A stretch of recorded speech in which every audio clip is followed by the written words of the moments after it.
4, a 4-day online expert panel discussion forum focused on addressing some of the most relevant and pressing challenges faced in today's workplace related to workplace well-being. Day 1 will cover mental well-being, workplace stress management, and the crucial role of HR. Day 2 will focus on breaking stigma, diversity, equity, and inclusion, occupation-driven challenges, and mental well-being in education. Day 3 will explore the impact of technology, the future of mental well-being at the workplace, and the role of CSR. Day 4 will dive into integrating physical and mental well-being, evaluating the effectiveness of well-being programs. We are honored to have a group of distinguished and accomplished panelists who have graciously taken the time to share their wisdom, knowledge, and experience with us. We are deeply grateful for their participation and effort. I am Sandesh, and it is my privilege to host this event as your moderator. A heartfelt thank you to my entire team who have been working tirelessly behind the scenes to make the summit a success. A special thank you in alphabetical order to Anusha, Mohan, Sailesh, Surakshita, Ravi, and Vikram. And now it is my pleasure to introduce to you the expert panelists in alphabetical order again for the day.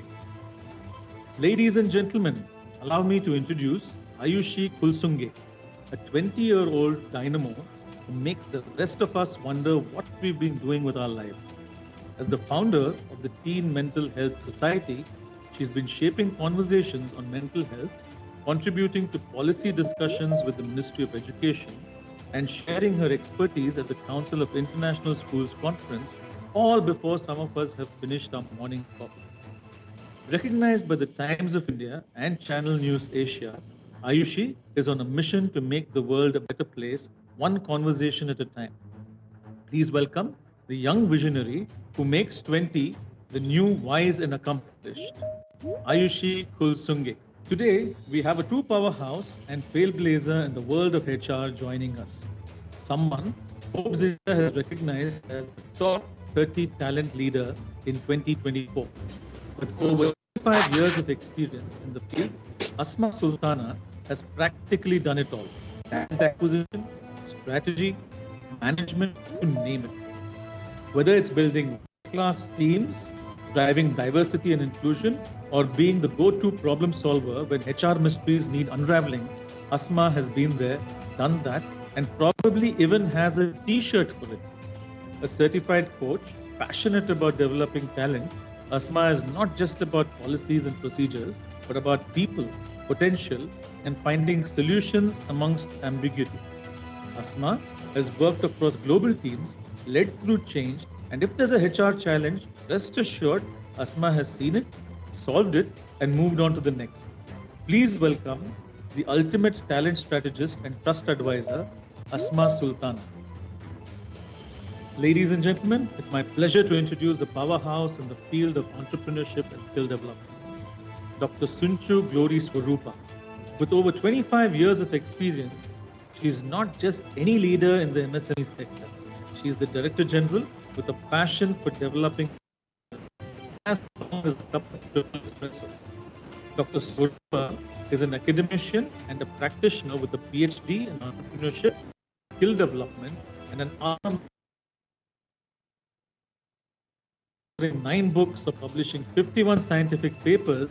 She's handling government projects, driving initiatives for women entrepreneurs, and collecting awards like they're going out of time. Most notably, a Lifetime Achievement Award and a United Nations SDG Award for Gender Equality. A true advocate for sustainable development, multilingual and multi-talented, please join me in welcoming the indomitable Dr. Swarupa. Today, Narayan Swamy KN, an officer who's worn many hats, from leading the charge in anti-terror operations to mentoring young officers in the Karnataka State Police Department. He played a crucial role in the famous Operation Cocoon, which for those was more exciting than any action movie. Think Veerappan. Narayan Swamy's experience ranges from the anti-Naxal force to being a trainer at the State Intelligence Training Academy. And if it wasn't enough, he's also been involved with the elite Garuda force, sharpening skills and strategies at the Center for Counter-Terrorism. But when he's not busy protecting the state, you might find him on the cricket field, mentoring future talent or leading young scouts and guides. So let's all welcome a true all-rounder on the field, in the field, and everywhere in between, Narayan Swami KN. Today's panelist is none other than Dr. Reena Das, a powerhouse and trailblazer in the world of HR, and someone who seems to have cracked the secret of squeezing more than 25 years of experience into one career. As the CHRO at Keolis Hyderabad Mass Rapid Transit System, she has been the driving force behind impactful HR solutions and initiatives. Her journey includes impressive leadership stints at Randstad India, Badra International, Ports India, and TVS. So if you've ever taken a smooth ride on the Hyderabad Metro, there's a good chance she's had a hand in that too. Armed with an MBA in HR management from Berhampur University and further sharpening her skills at IIM Bangalore and XLRI, Dr. Das is not just any HR leader. She's one who has her shelf full of awards, including CHRO of the Year by Women Entrepreneur magazine. With expertise that spans from leadership development to women's human rights, and with a heart that's as big as a resume, Dr. Reena Das is here to share her insights and perhaps even a little HR wisdom, all while keeping us on track. Let's welcome Dr. Reena Das, the woman who could probably solve any HR problem before her morning coffee is even finished. Ladies and gentlemen, let me introduce Sara Kanchwala, a passionate student of life and an explorer at heart. With over 20 years of experience in learning and development, Sara's mission is all about creating possibilities and helping people find their inner power. Her as a leadership sorcerer, weaving magic to transform lives, one conversation at a time. The coach who's not just about talk, is about transformation, whether it's enriching relationships, nurturing self-worth, or finding your life's purpose. And if you're wondering how serious she is about making a difference, just know she's on a journey to add equal victory to her already impressive skills. From giants like Sri and Pfizer to educational institutions and community programs, Sara has touched countless lives. So if you're looking to discover your best version, you might just want to have a word with her. If you're lucky, she might sprinkle a bit of that saucery your way. Let's welcome Somdev Chowdhury, a true veteran in talent selection, development, and assessments. With nearly 2 decades of experience in creating learning and solutions and 3 decades of overall expertise, Somdev has become a go-to person for anything in selection, development, and assessments. He currently consults for STEP from the Hindu Group and serves as principal consultant at Quint, where he fine-tunes his mastery in assessment product development. In short, Somdev has spent more time assessing talent than most of us have spent deciding to watch on Netflix. A warm welcome to the talent guru himself. Ladies and gentlemen, it's my pleasure to introduce a powerhouse of talent and detail, Shramona Banerjee. With over 8 years of experience in the financial services sector, she currently leads the diversity, equity, and inclusion strategy for the APAC region at Moody's Corporation. She's got a knack for data analysis, market forecasting, and corporate communication, all with a customer-centric and strategic touch. Before this, she had a stint bolstering CMBS and RMBS ratings at Moody's, took on the role of co-chair for India's Women's Business Resource Group, supporting professional well-being for female employees. And just when you think she couldn't have done more, she started off at Tata Consultancy Services, handling global clients, designing training modules, and even helping with new customer acquisitions. So essentially, she's the kind of person who makes multitasking look like a walk in the park. Please join me in welcoming Shramona, the multitasker extraordinaire who probably analyzes market trends while making her morning coffee.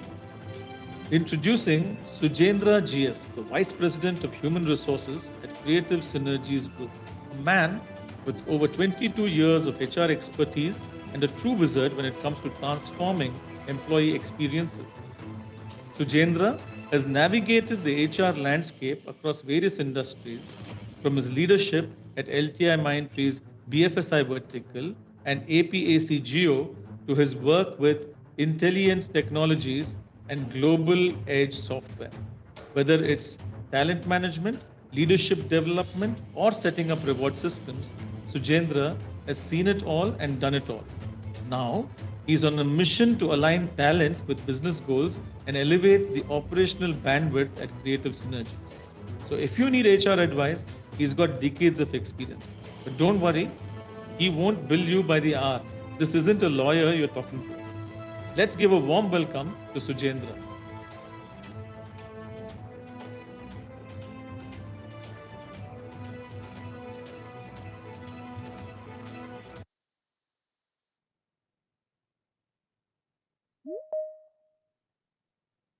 Welcome back. And Sujendra, I can see your camera has started working.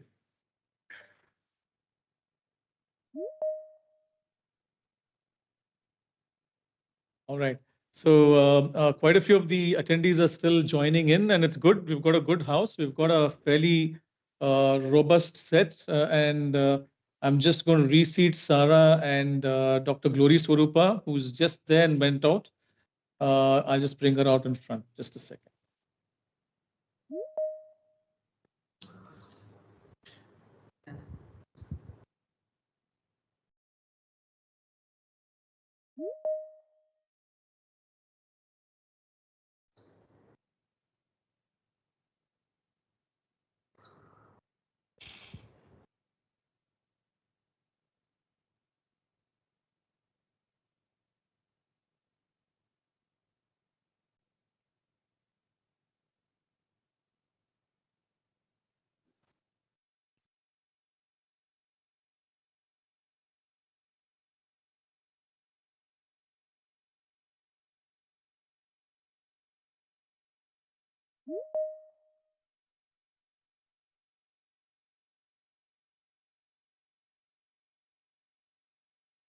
Okay,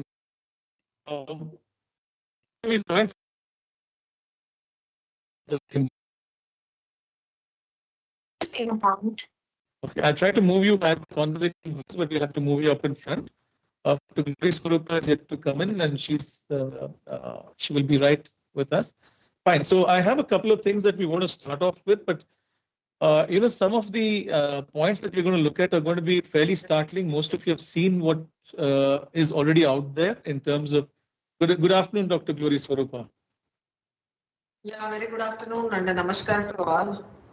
Namaskar to you too. Thank you very much. I know we had some initial problem for you joining in. My apologies, but I'm glad that you're in here. You're going to be very important for our discussion today. Thank you so much. So just to share with you some of the very interesting and yet startling numbers that we've seen across. 12 billion working days lost globally on account of mental well-being, and 1 trillion productivity. We look at the number of days that we're losing. This is just in terms of the loss in productivity, in terms of people not coming into office. Just think about the problem that you have with presenting and still have a mental well-being challenge. That is going to have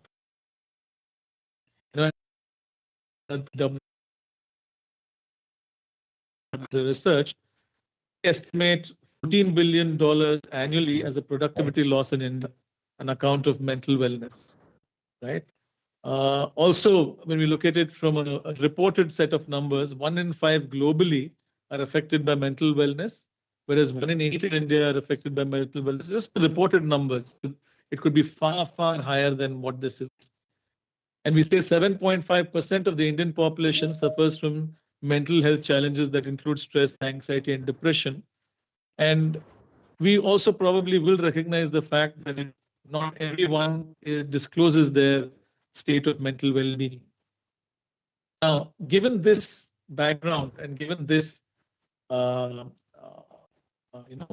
of data, Asma, I would like to go with you first to understand, with such a high prevalence of mental health challenges in India, what do you see as the main stressor impacting workplace mental well-being, and how can companies begin to tackle these challenges head on?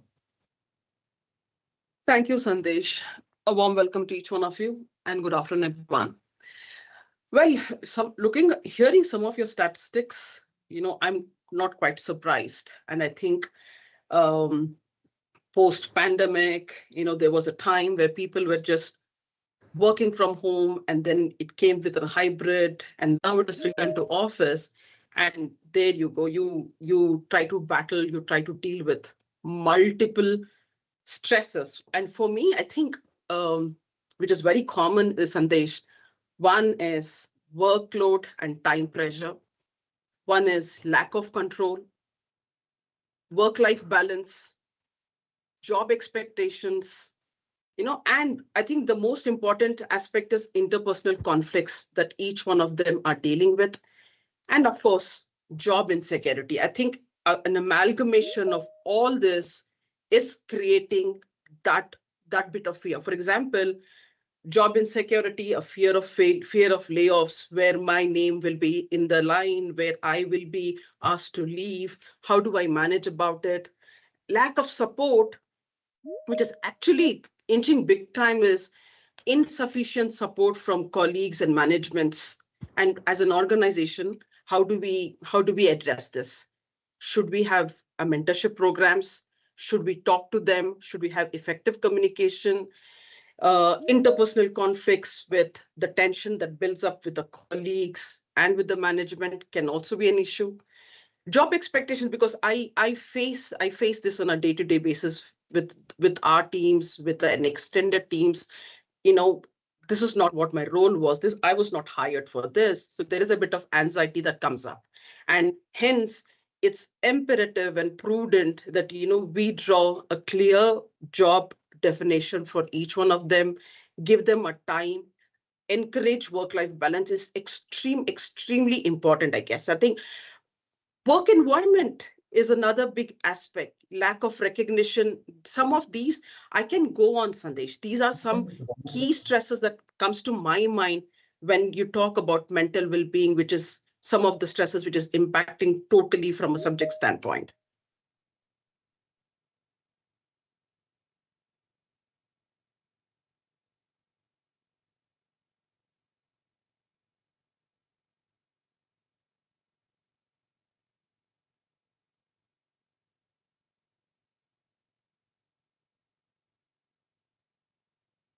I'm not sure if I lost him. I lost you. We can hear you. We can hear you. Okay. Okay.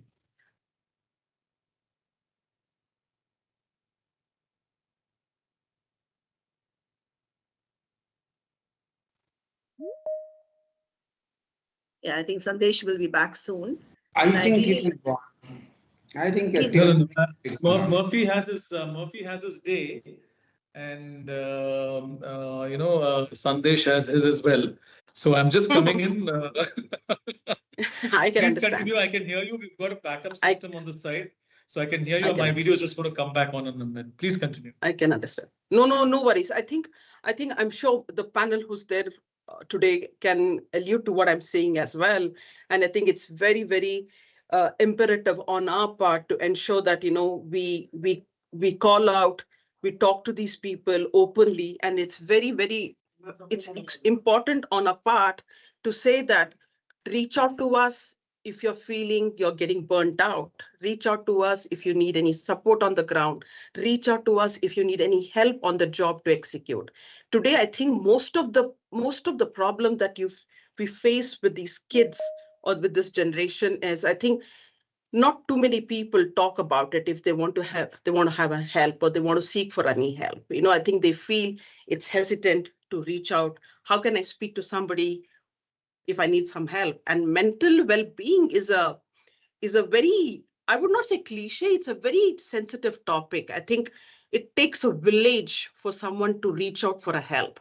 I mean, I can give you one classic example that not now, almost about 15 years back when I lost my mom. I went through a massive depression, and I couldn't reach out to people for help because I thought where people will taboo me saying that, okay, what is she talking about? Right. But I think it's so very important to speak to somebody, tell them what you're going through, what kind of feeling you're going through, how it is important for you to come out of it. It's very, very important. I think for me, the biggest ask to people is talk, ask for help. All you know, all these things will get sorted out. So very true, Asma. And if you can see, I'm actually at the back here right now. I'm going to come back in the front in a little while. But Dr. Glory Swarupa, in your experience, how does workplace stress manifest itself in day-to-day operations? And I'm talking now, you've seen both the enterprise side and you've seen government side as well. And what are the warning signs that leadership should be aware of? Yeah, namaskar. Mr. Sandesh Naidu and all the esteemed panelists and participants, very good afternoon to all of you and greetings from National Institute for Micro, Small, Medium Enterprises, Ministry of MSME, Government of India, Hyderabad. I really appreciate the efforts put forth by Mr. Sandesh Naidu and their team. And I also compliment the panelists for making it convenient to participate in today's session. To me, actually, this mental well-being and mental health, I feel like it is very, very personal. It is very personal trait. We are talking about workplace, but my basic question is, what about home? At family also, we have a lot of disturbances, sometimes with our own mother, father, our own child, siblings, and immediate circle. Many are there. So actually, to me, the mental peace should start from a family. Because work, we may work for 30 years or 35 years, that's all. But even before work and after work, our family is with us. So it starts from there. And to me, like everyone should also make it a point to treat workplace also as family. I strongly believe we spend more time at work in office than at home. Because morning, the moment you get up, you are in a hurry to rush up to your work. Then you are spending solid 8 to 10 hours. Then the moment you go home, you are tired, or everyone has their own things to do, carry out at home. Then maybe for dinner, people are meeting. Sometimes that is also not happening. Then everyone goes to sleep. Then again morning you get up and you are rushing. So actually everyone should have a feeling or rather develop at work also, office or wherever the place, to see that they are happy and keep the surroundings happy. It is not so easy. It is very easy to say that keep everything very pleasant and happy. Something or the other keep cropping up with colleague, with a subordinate, with boss, elsewhere. It's keep on happening. Sometimes, I was trying to join this meeting since 2:15, but I could not. So this meeting, you all exercised patience, and the team from Dr. Sandesh Naidu, they were trying to help my office so that I can join the meeting. Had it been some very important official meeting where secretary is chairing or minister is chairing, then the response would be something different. Yes. That also causes a kind of different. I can't say depression, but bad feeling when you are making all efforts to join the meeting with a lot of preparation, but when these things happen. So like that, intentionally, unintentionally, things keep happening.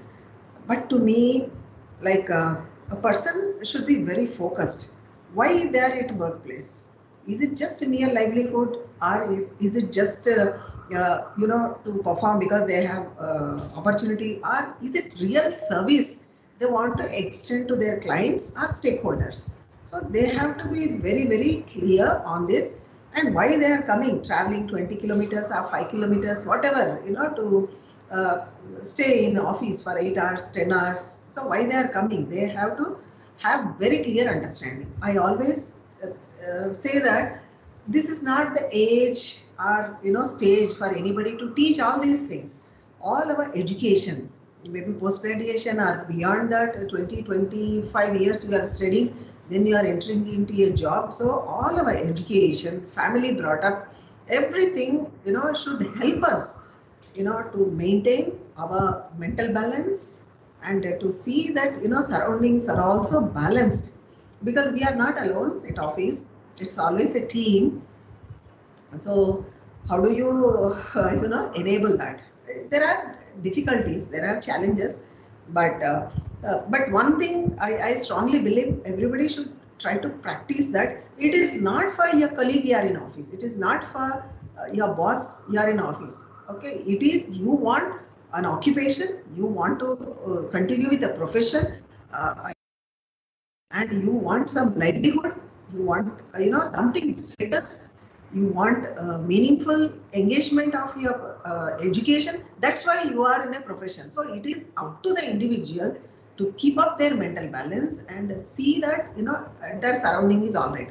Always complaining, so and so fellow is not cooperating, so if somebody is not passing on the information, somebody is not giving the paper on time, and it is not my duty because it has, it is not informed to me. All these things I feel lame excuses. Okay, that's how people in the pretext of these kind of mental well-being or health, they try to do away with the responsibility. I feel that way, because over almost Sure. close to So 30 years of experiences with different organizations, different locations, different ministries. That's what I feel. So it is up to the individual. So how do you keep up? Actually, always it is told that happiness or anything, it's internal. Nobody can give you happiness. No one can take away your happiness. So your work should create, generate as a happiness. follow-up from this, Dr. Swarup, I have a question for Asma again. Yeah. And essentially because, when you look at how we started this off, I'd like to understand from Asma what the practical implications for HR and leadership are going to be.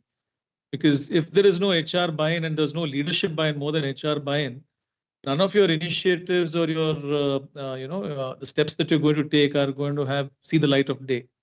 So how do you assess the Indian workforce experience? How do they experience stress, in your opinion? Like how Glory was just talking about in terms of her experience. In your opinion, what does the Indian workforce experience as stress or anxiety? And what should be the HR and leadership steps that go along with it? Well, I think,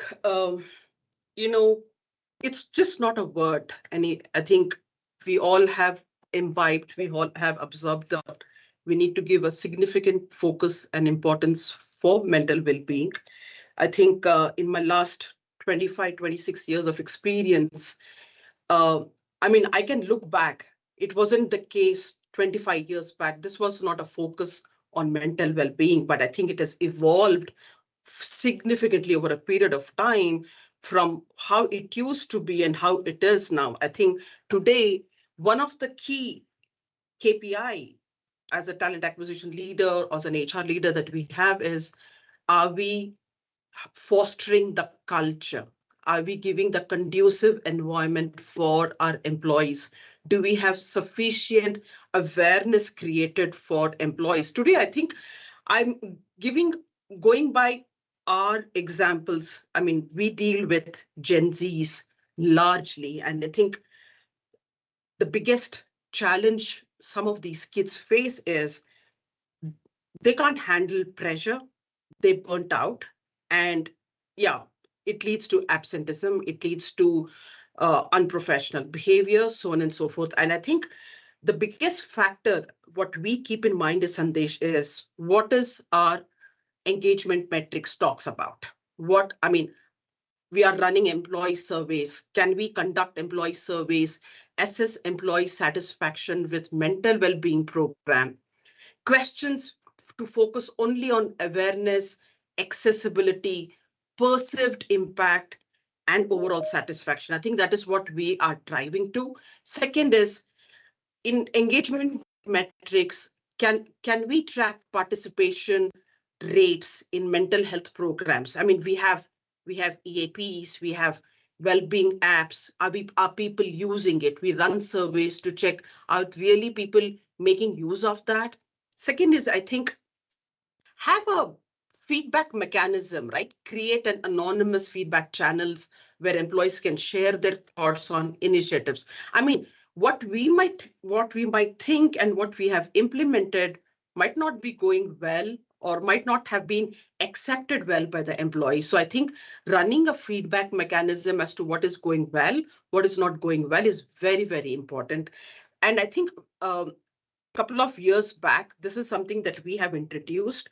There are multiple programs under this whole umbrella of mental well-being that we run, whether it is yoga classes, whether it is stretch exercises, whether it is, something else, or just a conversation or feedback. I think that is helping to check how is the turnover rate happening? How is the retention strategy happening? I think that is becoming a part of our KPI. Now we are answerable to our upline, to our leadership that, I think this is needed. These are the channels we have implemented. This is working well. This is not working well. Yeah, absolutely. And I think, I just want to follow this up with a question, because Dr. Swarupa also spoke about some of the stressors, and I think let's focus on the stressors for a bit. Yes. And Shramona, I'd like you to step in to tell us. And I'm sure Asma is also itching because she wanted to talk about the stressors, but I'm going to give her a quick break on this and then first come to you, Shramona, and try to understand from you what the key stressors are that you see that organizations face. The reason I'm coming to you, Shramona, first is because you have a little bit of a exposure being part of Moody's with 3-4 organizations that you consult for as Moody's Corporation. And there have been certain instances in the recent past which nobody is going to shy away from. But then, what do you think the key stressors are and what impact does it have to organizations? How does it manifest itself? Thank you so much, Sandesh, for the question. And so glad to be here with all the panelists. Good afternoon to everyone. So before we move on to the stressors, I mean, excellent points made by Asma and Dr. Gloria. It is really very, very important to understand that mental health, stress, even though you showed some numbers, which I was not very surprised to see, but we cannot really assign numbers and pursue, all these policies for mere tokenism. In many of the pointers that Asma and Dr. Glory, they were making, it is also about role modeling. It is also about the culture. It has got a lot to do with the culture that you set up.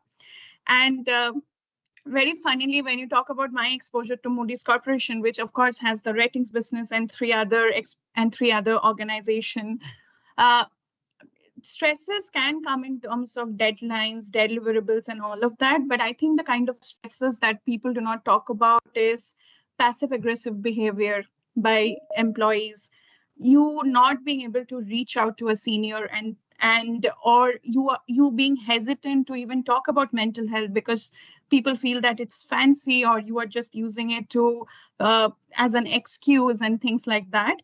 So it is all the softer parts. We cannot really say that because somebody has to deliver something by 9 p.m. today, they are so stressed that they had a mental health breakdown. So it is really, Sandesh, very difficult.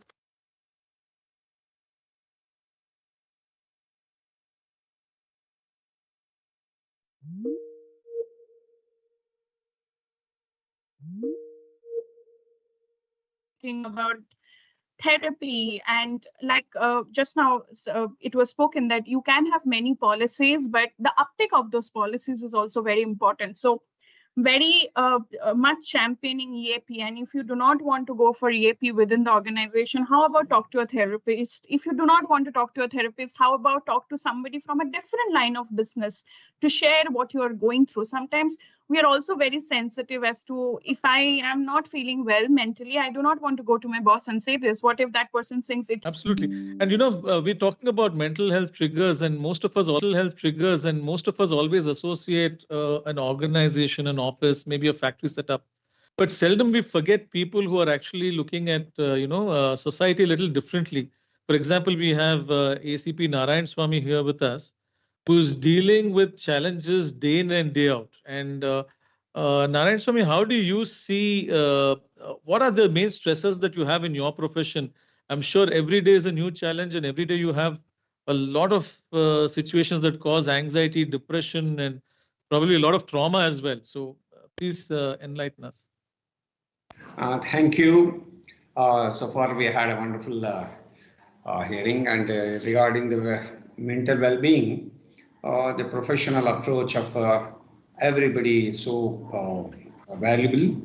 And in my profession, actually, I'm totally from a different profession where mental well-being and physical well-being and moral well-being has to be clubbed even before entering into the department. Like, I think police department is the one department where even before screening and selecting and then taking anybody into the department, in the initial stages itself, they will have to do lots of thinking, as all our learned people have said it so.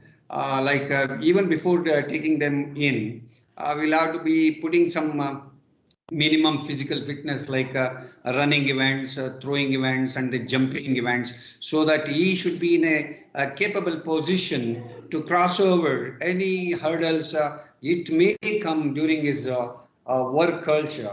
So after Yes, that, after that he will be. So sorry to step in. Yeah, My please, question please. was actually to be to understand from you what are the aspects that actually cause well-being challenges. For example, in your profession there would be challenges that you face on a regular basis. I'm coming there only. I'm coming there only. So in the initial stages itself, the first stage where we have already given first preference for mental well-being and the physical well-being and then the moral well-being. When we take in, he will be a police officer who will be looking after the traffic or civil or crime or various factors. Like, he will be an officer getting in. Once if he gets in, there comes a different challenges within the department. Like, so there some some factors when we wanted to attend, then it needs more physical fitness, more mental alertness, and the knowledge, like the focused knowledge. It's something like intensive knowledge. It's not an extensive knowledge like any other police officers are having. There the mental stress percolates in. Say, for example, if a graduate gets into the department and if he is posted in a highly traffic jam, KR circle or other areas, Bangalore is famous for traffic problem in the world over. So that is already proven. Suppose the stress level that police officer who has come from a door, please, who has come from an ordinary, as a farmer's son, as an engineer's son, as a doctor's son, as somebody else, he will not be having all that. So before entering into enjoying this profession without any stress and strain, he has to be groomed. And for that reason, 1 year special probationary period will be there. Their stress and strain and psychology, physical fitness, outdoor, indoor, everything we give it for everybody. But once when the practical implementation of all the knowledge which he learns it in the basic factors, when he comes onto the road as a traffic police officer, when he takes on AK-47, SLR, INSAS, assault weapons, when he has to face Naxals or the terrorists, when he has to go for the combing, ambush, raid attacks. See, each and every act which he has to do it demands a different kind of stress and strain, handling different kind of stress and strain. He should have got so much of shock absorbers of a different kind. Like in this mode, he has to think about his family matters also, because sometimes, like how our BSF, CRPF, and those people who work in the bordering areas, even in our department, the Karnataka State Reserve Police Act, or like a CR, City Armed Reserve, or District Armed Reserve. These people, they also asked to work maybe 500 kilometers away. Maybe Bangalore guy will go to Gulbarga, and in Datta Jayanti, he will have to ask to go to Chikmagalur for stay there one month. If it is in Shimoga Ganapati Hindu Sabha festival, maybe 1 month he will have to go over there. So very recently now Muda aspect, or else Dasara festival in Mysore, like all over Karnataka. See, he has to meet the stress and strain which comes automatically, like he'll have to handle the parents, he'll have to handle the family, and you'll have to see how the children, most of the time they cannot give much time to children, how they grow, and most of the time police officers, it's a famous saying, by the moment he leaves, the children will be sleeping. The moment he comes home at 12 o'clock or so, they will be sleeping. So you will not be seeing the child at all. So that stress, like you will not be enjoying, like any lecturers, say for example, our software engineers or well-being experts who are there, they are enjoying. I can see in their face so much like satisfaction, job satisfaction is there in them, and they can enjoy with their family life. But our police people, they will have a lot of stress. Under this stress angle, if we demand qualitative work, say for example, as an IO, investigation officer, if he is asked to do some murder case, or if he is asked to do some Muda case, for example, see, he has got stress from what level? Maybe the Prime Minister level, maybe the CM level, maybe the Home Minister level, maybe the local level, and his own family level. And there are, like, the stress which he has to maintain. Again, 3 vices also. Wine, woman, wealth. He is after all a human being, and it is very easy for a cop or a uniformed officer to reach over there. And these factors also you'll have to fight over. And then this 5 Ws and 1H, like he has to be a wonderful scientific psychology, even if he has passed a degree, a BA degree, but public as a public, say for example, if something happens to any of us in the panel, most of them are 5 PhD holders, 2 PhD holders, if something happens, they will directly go to a constable who has just passed a +2, 12th standard he has passed. And they will go on, sir, my husband has hit me, or my wife has hit me, even if they are 2 PhD holders or 3 PhD holders. And that constable or an head constable or ASI should be in a position to understand, oh, I am meeting a research student, I am meeting a PhD holder, I am meeting an Infosys Sudhanarayan Murthy, I am meeting Ajit Premji. See, like that, the cases can come anytime. The stress which comes onto the police is immeasurable, and it is unique in nature. And yes, that I'm going to come why, very quickly to you regarding your Operation Cocoon, and also regarding Veerappan. I'm going to come back to that, because there are a couple of questions I'm sure some of our panelists also want to ask. And before we go forward, Dr. Swarupa, thank you so much. I know you came into this meeting under a lot of time constraint, and thank you. You've done it only for me, I am aware. Thank you very much. And I will reciprocate, and I really appreciate your presence over here. I'm going to let you go for your rest of the meetings that you have. I think you're already late by 5 minutes. Thank you so much for being a part of this session. And we'll share all the outputs with you in a couple of days after we're done. Yeah. Thank you very much for this opportunity. And just one final word. For the first time, we received a circular from Ministry of Health and Family Welfare that we have to organize, series of sessions at workplace, to create that kind of, the ecosystem. So, very nice. Yeah. Today it's a very coincidence. And lovely. I can always, tell this session that one activity is being conducted. So we are very much grateful to you. Like it is told to, make one gratitude wall. So whenever someone has, did something outstanding or, very significant output, so to be displayed for some time, so that, people are encouraged. So that is one thing. The second one is like to have a competition related to art and poetry. So Right. like, yeah, we have many things from government to observe, like vigilance awareness, then Swachhta, like that, then Samata Divas, like that many. So this also, so they're asking us to organize poetry or art. So whatever Wonderful. it is their perception, so people can take part, and some certificate or appreciation can be award, something like that it can be given. Then they're asking to conduct some counseling sessions also. I'm very happy to share that almost every month we are inviting Brahmakumari's expert to our campus for a session. So whenever they have some special guest from their headquarters, Mount Abu, otherwise when we have a session, good programs, we are inviting them, and they always speak about peace and all these things, brotherlyhood, those things. And they are asking us to create one room also this time in the campus, like a mental wellness room with. They have given some specifications. Whenever people feel like that, they may go and rest some time.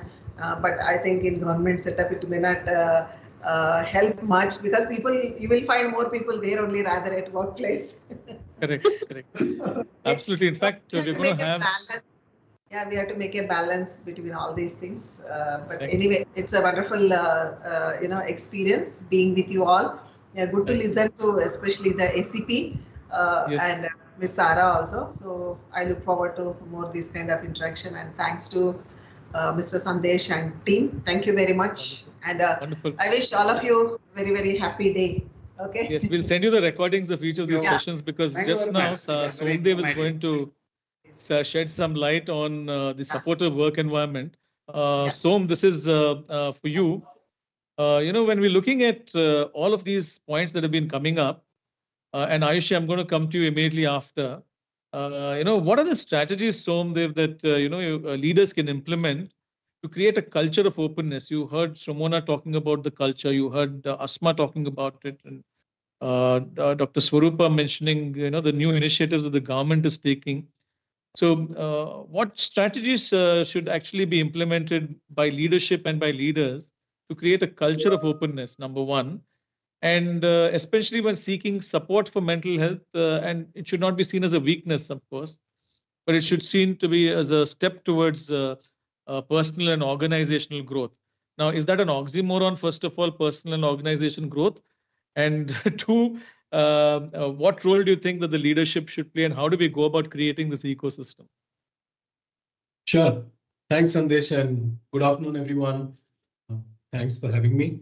Now, all that you mentioned, Sandesh, and in my preparation of sorts, I found that this is really heavy. So I may take some time more than what you've allotted, but let me see how soon I can finish this.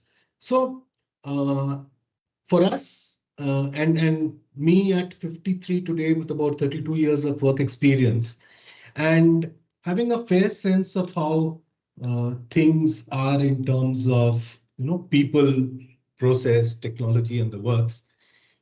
This fast-paced work environment that we have stresses, and I don't think I should repeat, but it's common companion, and there is also talk about good stress and bad stress, and evidently we are not talking about the good parts here now today, but as leaders, how we ourselves respond and manage stress sets the tone for the entire organization, because it's not only about achieving our goals, it's about ensuring that these goals are, one reaches these goals in a way that preserves the well-being of our teams. And when I say this, I have this, and it's almost, I think I've patented it to an art of sorts to say, except for some professions. So for example, like healthcare, right, where you have doctors in emergency rooms and medical and paramedical staff, etc. We seem to have pushed, and like ACP said, his is a different ball game altogether. I think most of us are not even part of that, right? But the businesses are made to look like it's doctors in an emergency room or medical staff in an emergency room. It beats me how that happens. So essentially saying that here the entire top-down approach that Shomana spoke of, right? That's what helps, and which is what sets the tone for effective team stress management. Now, how do we do that? We model healthy behaviors. We need to be demonstrating and not doing lip service to the way we handle stress, the way we handle workload, and this whole talk about work-life balance, etc. We need to, leaders themselves need to exhibit. So it's not, it's going to be counterproductive to say that I'm going to show the world that I work 14, 15, 16 hours a day and someone is patting me on the back for all you know that it's me myself. And then I talk about these things, right? And which clearly is not, and all of us here in this forum at least, and even in the attendees, I'm sure will accept that 9 to 10 good quality of hours of work pretty much does it. And the rest is really stuff that we do in a variety of interests, right? So that's modeling healthy behaviors. Then you have creating safe space for dialogues. You spoke about openness.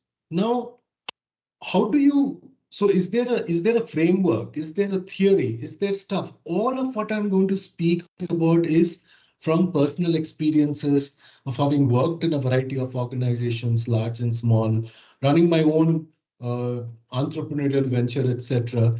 It is for us to demonstrate, right? And how do you demonstrate that? You do communicate to people. And there are various ways that happens in organizations. That's especially in those are large in scale.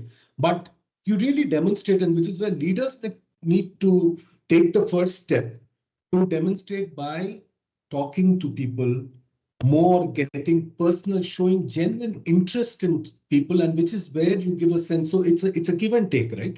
You don't say that you announce one fine day that we are going to create a safe space for dialogue, and then you don't know what's happening. So you need to exhibit. So all that I'm saying is we need to demonstrate things by ourselves. And what organizations can do is the proactive parts, right? So proactive parts of stress management, largely about, possibly wellness checks, workshops, providing resources like counselors, etc. And I have a wealth of information which shows to me that various organizations, even the large ones, are doing a lot of work in this space using not only technology, but sheer focusing on the importance of having if I may say, a well-rounded work environment. And like I said at the very beginning, something that targets in achieving goals with the wellness of everyone in mind. And what COVID has clearly done for us is flexibility in work arrangements. So that's another area, and I don't need to talk about this. It's pretty well known, understood, experienced. It has worked wonderfully. So you've taken off the stress of doing personal stuff. So how do you manage personal stuff versus work? And then for leaders to trust people that within a finite time, which is not necessarily bound to traditional 9 to 5 or 10 to 6 schedules, you're able to manage your work well enough. So trust being another element there that comes into play. And prioritizing well-being in team goals. Now, how does one do that? Honestly speaking, do I have specific pointers to that? Not really, but to generally say that the leader demonstrates by interactions through a lot of conversations which are not necessarily only work oriented, but rather oriented towards the individual that one is interacting with. And in my experience, taking interest in people, and it's a repetition, I know, but taking interest in them, their well-being, etc., goes a long, long way. And also in doing that, another thing, as not so relevant it may be here, but expressing your own vulnerabilities as a leader. I think these go a long, long way to ensure that well-being of all is well taken care of. And oft spoken about words today, empathy and emotional intelligence. I'm not too sure across the wide spectrum that we have, people even realize what that means. So I would think while leadership must be grounded in empathy, the fact that you need to understand your own emotions and manage them and recognize that of others, I think requires some special intervention. So it's not like one knows it all or certain number of years of experience brings that value to the table. But I would personally think there is some expert guidance required here for people to even understand what emotional intelligence and what empathy is. So not simply confusing empathy with sympathy and a variety of things, but those are aspects that need to be taken care of. And uh, finally, to say that as leaders and organizations and keeping people's well-being in mind, it's not just about strategy, right? It's about me if I'm a leader. So it's about my stewardship as well.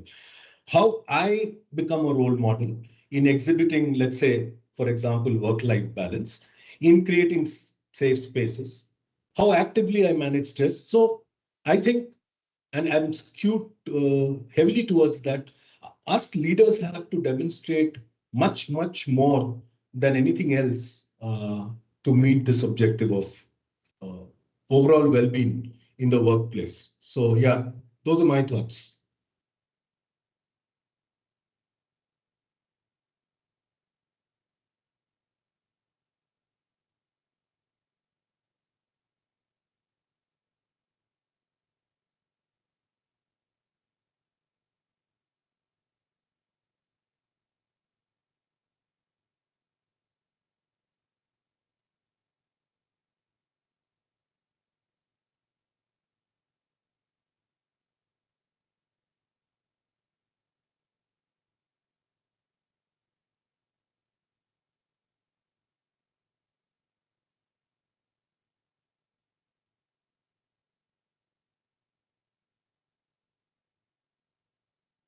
Vikram, I have a suggestion over here before we go with that.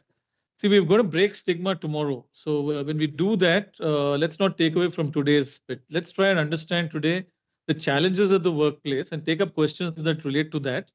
And possibly, I think you've got a couple of questions that you can point towards Mr. Sujendra, which is essentially towards how we can support mental well-being in the workplace. Right? I think there's something from Kumar DS that's over here. Right, and I think that's also a topic that Mr. Sujendra would like to talk about. Sujendra, one of the questions that's come out from the audience here is what specific resources does company offer to support mental health, and how can we access them when we are overwhelmed with work? Yeah, absolutely. One is, good point. Uh, See, I think the definition of workplace, has changed, pre-pandemic and post-pandemic. I'm sure all of you will agree that. And I heard one of my, co-speakers talking about, mental wellness, trying to look at it from home. So today, home is the new workplace. We're talking about the future of workspaces, the boundaries between home and workplace is getting blurred. Yeah, I know I'm talking this more from a IT industry point of view, but if you look at it, why did this so much of anxiety, mental wellness shoot up during the pandemic? Obviously, because there's a lot of pressure, in the society about their career aspiration, what's happening in the economy. So all this ultimately, take a toll on the mind, and that's where, the issues surface. So while companies have been grappling with it few years back, most of us were just looking at providing some health checkups and insurance. But today, the definition of mental well-being has kind of transformed. It's not only, the physical state of mind, it encompasses the emotional state and the social well-being. So all these, encompass, the mental well-being. And today organizations are investing huge because we looked at some statistics, and almost we know that 12 billion, days have been lost due to mental issues. So organizations like us are investing in huge because, by saving on that, the productivity takes a huge impact. So that's where, for example, if you look at what we are doing as an organization, we are looking at two, three things. One is kind of curating this as part of culture. And, I just heard, Sonia speak about the culture part. This culture has to start from the top, and leadership needs to prioritize this culture with effective and impactful communication. The investment which is required is, in terms of providing and giving the employees a framework where they can use this well-being kind of a infrastructure being available to them. It could be a EAP. I want to take our own example, what we are doing. We have a Wellness Corner app, which is provided free of cost, where the employees all have to do is just download and start using it. It's just not about diet consultation. It's just not about what food you're consuming. People can, in fact, have personal therapist counseling sessions. They can go in for diagnostic checks, wellness checks. So whole range of solutions being provided as part of this wellness solution. And I think this is so important investment for us because if I look at what is bothering the employees, one of the key things when we started assessing some of the personal distress calls, more than 30% of the calls are related to depression, anxiety, and the future of their career, and some of them are probably undergoing some issues at home. So all this, leads to, stress at the workplace. So we as an organization need to provide the employees with ecosystem where they can effectively, come out and make use of, the available infrastructure which is there, which would probably go ahead and build the future workforce for tomorrow. So, from my take, I think two, three key points that I want to summarize as an answer to the question: what resources is it required?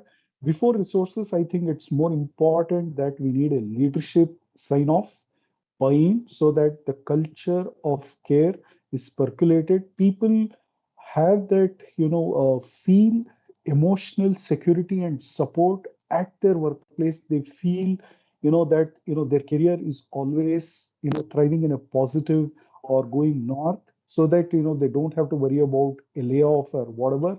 And the third and the most impactful thing is provide them an ecosystem where they can depend on the organization, in terms of the support or the framework that you provide, where they can get assistance, be it a EAP program, be it, health, wellness carnival or whatever. Those are some of the things that I would think, would go a long way in building the ecosystem from an organization standpoint for the overall mental well-being of our employees. Over to you, Sandesh. Fantastic. I think absolutely this thing. Is there something that you want to use from the slide that's up here for yours?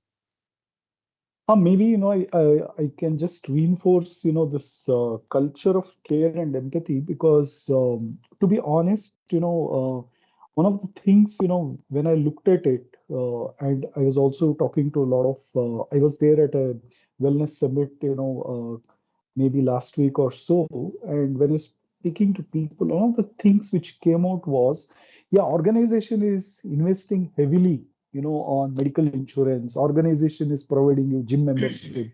Organization is providing you yoga. What else is required? So, I think I heard one of my co-speakers talk about this. While, you can throw money, and ask them, to go get insurance, all that. I think the most important point is, I heard one of my co-speakers talk about it. It's also about, is my leadership team really concerned and bothered about the well-being of my employees? I think it starts from there, and everything is overarching, the sense of, whatever the points that I've noted, the sense of belonging or the social connection at work, the cultural values, being proactive, encouraging individuals to seek help. Unless we build that ecosystem, like one of the speakers was saying, people may not seek help. So we need to foster that culture, and we need to train our managers, to be more sensitive to the needs of the individuals. So that's my take on this, and obviously the culture of care. And more importantly, I have seen the outcome of this. If you start practicing this consistently, it leads to a lot of positivity and people celebrate it. I would see that as the outcome of, being caring and, showing empathy to the employees. So I'll While we're just on this topic, I want to very quickly go across to Ayushi and check with Ayushi as to what she looks at in terms of leadership's position, as well as can leadership really make or break the workplace culture around mental health, and what role should leaders play in setting a positive example, and how would you think that they should go about doing it? Definitely. I think leadership can make or break a workplace environment. And like every person who spoke before me pointed out, leading by example is the way to go. Like, for example, we can preach about mental health all we want, but until and unless I, as a young person, see a leader or, someone at a higher position implementing and practicing what they preach, I will be so scared to even talk about mental health. Like, for example, one thing that I would like to share is that Sam Altman, the CEO of OpenAI, along with Yuval Noah Harari, the writer of the best-selling book *Sapiens*, right? All of them being queer men at like positions of enormous power has been so empowering for all my friends, including myself, because like I said, you can have mental health days, you can have period leave, but then if I am getting shamed or if I'm getting a side eye for, trying to avail that, then what good is that going to do? And I think yoga programs or even like emotional well-being session, I think these are important, but that's not it, right? Like the job does not end here. I think it starts there. So I really want like people in power of leadership to like talk about it and implement it. And even if especially it's true for like Gen Z employees, because like I'm sure a lot of people who are older than us have sort of like they have like a picture of what a Gen Z employee looks like. And so do we, right? Like we also feel like everyone who's older than us, they're never going to understand where we are coming from. They are never going to care about the things that we care for. And that is obviously not true. Like I'm just so, just happy to see everyone here talk about mental health so deeply and so passionately. So I think just leading by example. And another thing is that how do we break the stigma, right? Like there is so much stigma related to mental health. And for example, I am a Gen Z person, I'm a 20-year-old, and I have a medical history of depression and anxiety. Do I even disclose that? And if I do, will that make me unemployable? Like there should be clear mental health disclosures. And I think mental health along with depression, one of the leading causes of disability. And the fact that we had to convert it into like how many dollars we are losing every year for a lot of companies to even care about it, like that is just really sad. But I mean, as long as mental health is a topic on the table. But yeah, I think just like leading by example is the way to go. And one more thing is that policies, right? We have to take them from paper to practice. Like I think this is so true for like a lot of the policies passed by the government, Ministry of Education, Ministry of Health, all these ministries just passing policies day in and day out. But like, where is a system to check that are these policies being followed? Like students like the 20-year-old girl in Pune who died of work stress, that should not be the case. Students who just take their own lives in quota, that should not be the case. Like we have to make sure that policies are being implemented and there's a strict check to make sure that they are just doing what they're for, which is promoting mental well-being among students, employees, everyone. Oh, fantastic. I think Vikram has a question for some people here. Go ahead, Vikram.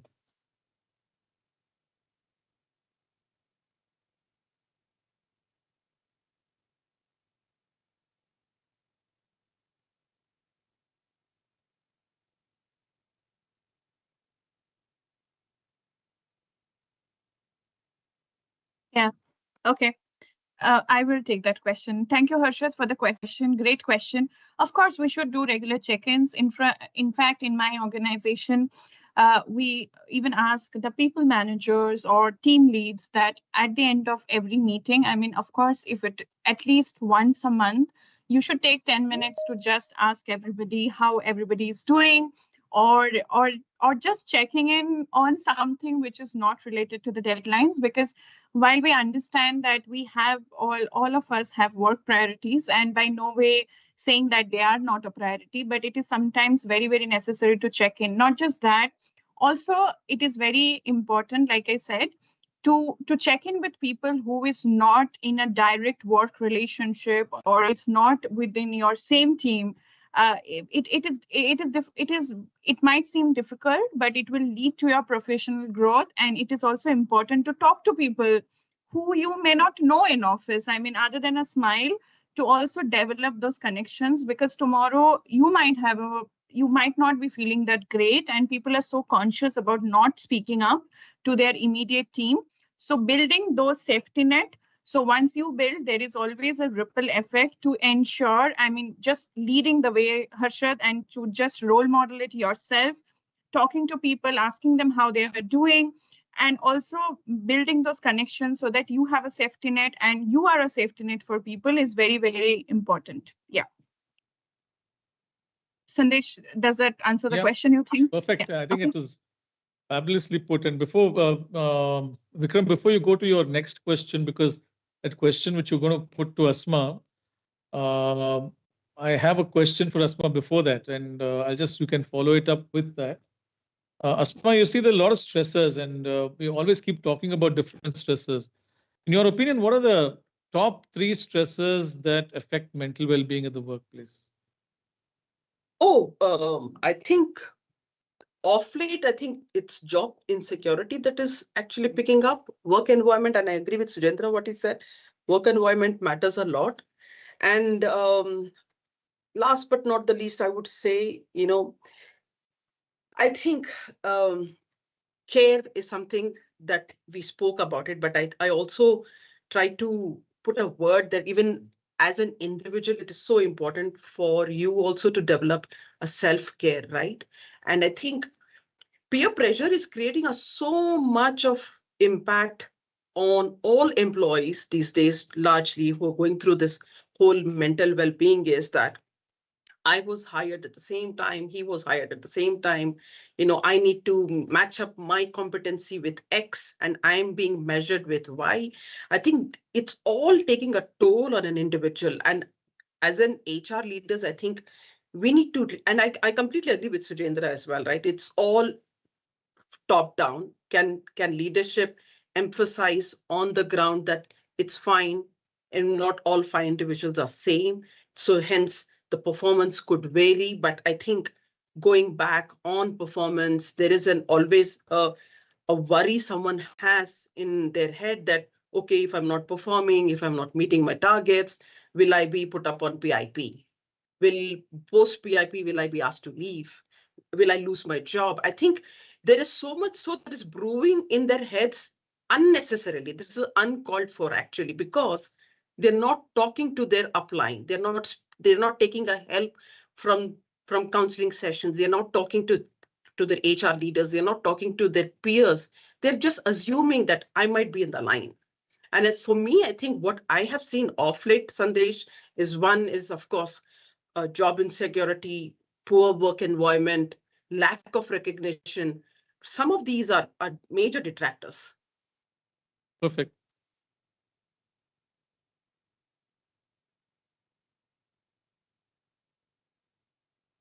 Ketan Raj.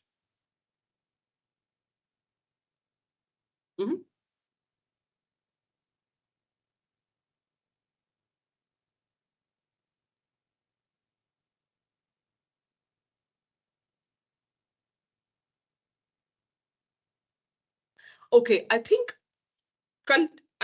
culture is a very big term. I mean, it could be multiple things. It could be a company culture, it could be a job culture, it could be a work environment, you name it. I think from an organization standpoint, one thing that comes out very clearly is, are we setting up clear priorities? Are we encouraging the organizations? I mean, I'm talking about my own organization and the organization that I've worked in the past as well. I think setting up clear priorities, encouraging open communication, saying that there is an environment, there is an open culture, you barge in, you talk about it, you don't need to worry about any filters. You are not going to get reprimanded just because you came and escalated about someone else. I think those regular check-ins, flexi work practices, right? Yeah, I think of late there is in the newspapers, there are on this Instagram reels everywhere that, beyond work hours, we should not call our subordinates or so and so for work-related activities. I think that is being practiced on the ground. And as HR leaders, as a leadership on the organization, when we hire managers or we do an orientation to the managers, one thing I think that opens up clearly is, we tell them, refrain asking someone to come and work on Saturdays, refrain calling somebody beyond work hours, refrain calling them over the weekends because it is not right. I mean, let's respect their personal life as well. Let's respect the boundaries. If it is so urgent, then, we'll try and figure out as to what we need to do. But let's try to refrain until unless the individual is open enough to volunteer himself saying that, okay, I'll come and work over the weekend. The kind of work life I have and my team has, we end up working over the weekends. But we do take a vote from the people. Are you okay to work on Saturdays? Is your family okay to work on Saturdays? There is a work pressure, but are you comfortable? Unless if someone comes up and says that, hey, you know what, I have something else, I would want people to do it, fair enough. We'll go with someone else. If someone else also has a similar problem, then we will not have those weekend schedule at all.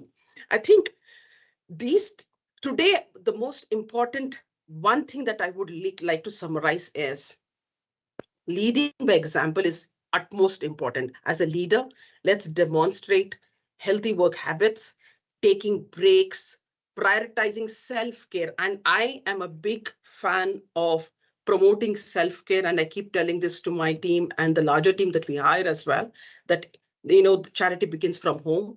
So you start working on your own self-care. The other things, we will set up positive example for the team as well. I mean, share workloads. All these things are making an impact today on the ground to ensure that, one individual is not completely burdened on their respective targets or work life. That's what I would leave it with. Super. So Sarah, when you look at it, and this is towards you, you look at lots of the data that I showed you right up front, and then we say stress affects almost 89% of India's workforce. So what do you think are some of the practical and quick to implement stress relief techniques that employees can use to maintain on a daily basis to maintain their mental health? Thank you, Sandesh. Thank you so much, everyone. A very good afternoon to everyone. It's been lovely listening to all of you. And I really like what Asma just said, charity begins at home, right? And if you are looking at allowing yourself to be more empowered with your own stress, then you need to do self-care. So while I was preparing, I was thinking of what could I, really focus on small important aspects. So I'm going to just talk about the ABC of how you can positively impact your mental wellness. So A goes for awareness. Awareness of three things. Awareness first of your breath. So a quick thing to do is just become present of your breath. I think one thing that people really forget to do is something that we live with every moment of our life, which is our breath. We know so little of that. In fact, in places where I go, I say, how many breaths per minute are you breathing? And some people have said 72, which is our heartbeat, right? So we need to know how many breaths per minute, because that will indicate to you what stress level are you at now. If you are anywhere between about 20, I would say 18 and above breaths per minute, your stress levels are pretty high, right? So it's very important, become aware of your breath. And a simple thing to do every day when you feel, once in the morning, afternoon, evening, is to focus on your breath and just allow deep breaths and become more, let the breath become more natural. So focus on your breath, become aware of it. Second, focus on your emotions. And emotions are very important to all of us. We get caught by them, and sometimes we get derailed by them. So we need to know. So one thing be aware of is identify the emotion. A lot of people understand and are aware of anger, but everything else is, how are you? I'm okay. How are you? I'm good. So I would really, invite people to start identifying what emotion they're going through. The moment they identify the emotion, just be present to it. An emotion has a very short life. It will not stay too long if we just become present to it. So be present to that emotion and saying, I'm angry right now. Okay, I'm really anxious right now. So just become present, become aware of which emotion, become present to it. And that's all the emotion needs. What happens to us is we build the story with that emotion. And then we don't want to let go of that story. And that's what happens. It becomes a loop, which then becomes something which really troubles us. So just become present to your emotion. And the third thing that I'd like you to become aware of is your thoughts. An average person with average stress has 50,000 thoughts a day. What are we doing with our thoughts? Right? And funnily, 90% of those thoughts are yesterday's thoughts. So thoughts is the basic foundation of how we can shift our energy systems, our energies to build ourselves. So become aware of what thoughts are you thinking on a regular basis. And it's not about deleting, negative thoughts. It's not going to happen. People think, oh, we need to delete, we need to stop negative thoughts. That's not going to happen. And we don't have to push ourselves to shift negative thoughts to immediately positive thoughts, because that requires a lot of energy also. So, people get tired when they say, I have negative thoughts, but I don't have energy to move to any positive thought. So you don't really have to. Just become aware of what thoughts you're having. And when you're having a negative thought, just acknowledge it. Right? So become aware. So aware of BET. Take a bet on it. B for breath, E for emotions, T for thoughts. That's awareness.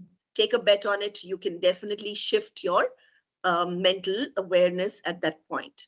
The B stands for, so A, B, C. B stands for bring freshness every day. Now, I loved what Blas Khan said about, I have a meeting every morning with myself. Have a 5-minute meeting with yourself before you start your day. What we start our day with is WhatsApp and Insta and all these things. And already we have the psychological fingerprints of so many different people on our lives. We have started our day with other people's lives. I recommend that you start it with your life, right? So start a meeting, have a meeting, a 5-minute meeting with yourself. Start your day with yourself. And in that day, have a pick me up, a mantra for yourself for every day. Create a mantra.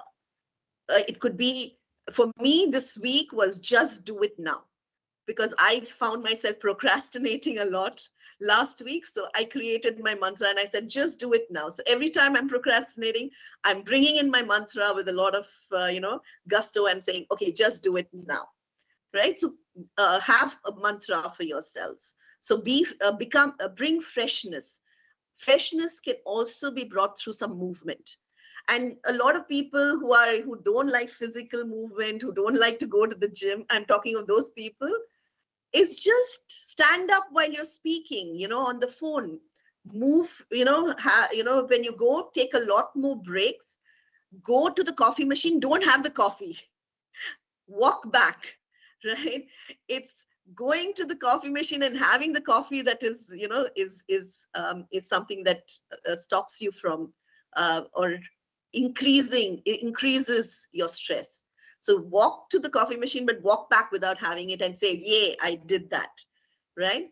And very simple things that you can do every day is, just stretching out your hands, your fingers, while you're while you're looking at things. Wriggle your toes and your fingers. So let's all of us do it here. Yes, recommending all our, just doing, stretching out our fingers, wriggle your toes if you can, wriggle your toes, because our hands and our toes hold a lot of tension and stress. And the next area which holds a lot of tension and stress is our neck, right? So just moving these three areas can release it, keep releasing it. So keep doing that on a regular basis. So A, awareness, B, bring in freshness, and I'm going to leave it with the last one, which is C, connectedness. And very beautifully, some of you have said it, esteemed panel speakers have said it, connectedness is very important. Now, connectedness means connect and build a community for yourself, a community of people who will listen to you without going and gossiping about you, right? A safe net, as someone said. Build a community. But very important, build your community at home. A lot of us focus a lot on the workplace, forget our community at home. And when we come back, we carry all of it there. And then we go back, we carry all of our home stress back. So it's build the community at home. Talk to people, speak to people, acknowledge your family, acknowledge your team members. So it's acknowledge, smile, appreciate, and bring in gratitude. These four things build in connectedness. It's not just at the workplace, but it's at home also. So smile often, friends. I believe in smiling. I believe smile can really soften the body. When we smile, and I'm just I totally agree. Yeah, I started practicing this at night. I smile and sleep. And I realized that when I'm smiling, I'm actually in the beginning, I find a lot of tension, a lot of stress, and I'm not able to smile sometimes. But I force that smile and slowly my whole body relaxes. So I'm practicing that now and I'm enjoying it, So every night when I sleep, I smile. And that brings in a lot of, a lot of softness to the body is what I can say. So yes, and I do believe it's imperative that leaders show the way. It is, leadership is very important. People love to follow others and they love to follow the leaders. So leadership is imperative. Thank you, Sandesh. I hope. Awesome, sir. I think fantastic inputs from you. And in fact, with your last statement which you made, I know a couple of people over here, one yourself included, but Asma and Reena, I think, for them, smile, humor, and laughter is a part of every 50 seconds of their life, not even a minute, right? And you when bet I have it is a conversation very difficult for me to hold on to my smile. When I have a conversation with Asma, she'll tell me a joke with such a serious face. And even I have that same habit as well. So, sometimes we're sparring at one another. And Reena is one who has a perpetual smile, even in the worst of the situations, and she handles it with so much of aplomb. Amazing. I don't know if it's a woman thing, and maybe I'm a woman actually, but I don't know if it's a... Yeah, but yeah, I have a question for Reena and then for Sujendra. And basically, this is about HR's influence on mental well-being. HR definitely has a larger role in shaping mental health policies. They are also the custodian of all policies within an organization. They drive company culture. They offer support. HR departments are basically the key players in implementing various innovations or initiatives across the organization. Some of them are like these mental health days, counseling sessions that they have, promoting culture of wellness, and the period day, and so on. So many things that that keep coming about. But Reena, I have a question for you on this. How can the HR teams promote counseling services and mental health and support the employees through these offerings, especially because very often employees in a labor-intensive economy like India have a heavy fear, like Asma said, of losing their job. If does the organization do they have the fear of saying, oh, if I express my concern, am I going to be looked at differently? Is it going to affect my promotion? Is it going to affect my performance appraisal? Do I have the ecosystem to actually come about? So my question is, how can HR teams promote counseling? And before even promoting counseling, how can you encourage people to come forward for counseling? Yeah, thank you. Thank you very much, Sandesh. I've been listening to all the panel speakers, and it's so nice to hear all of them.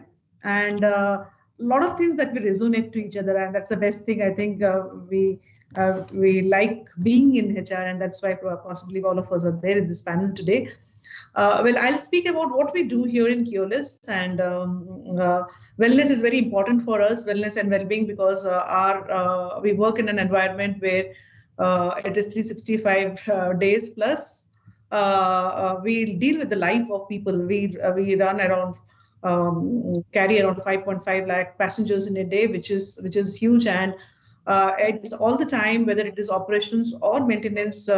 The members, the employees are under tremendous pressure, stress to do things right, and we cannot afford to do anything that can go wrong with us in terms of either it is operations or maintenance. And hence, what we have tried to do is we have our values. Our values are we care, we commit, and we imagine. And what we have tried to do is we try to design our people engagement initiative based on our values.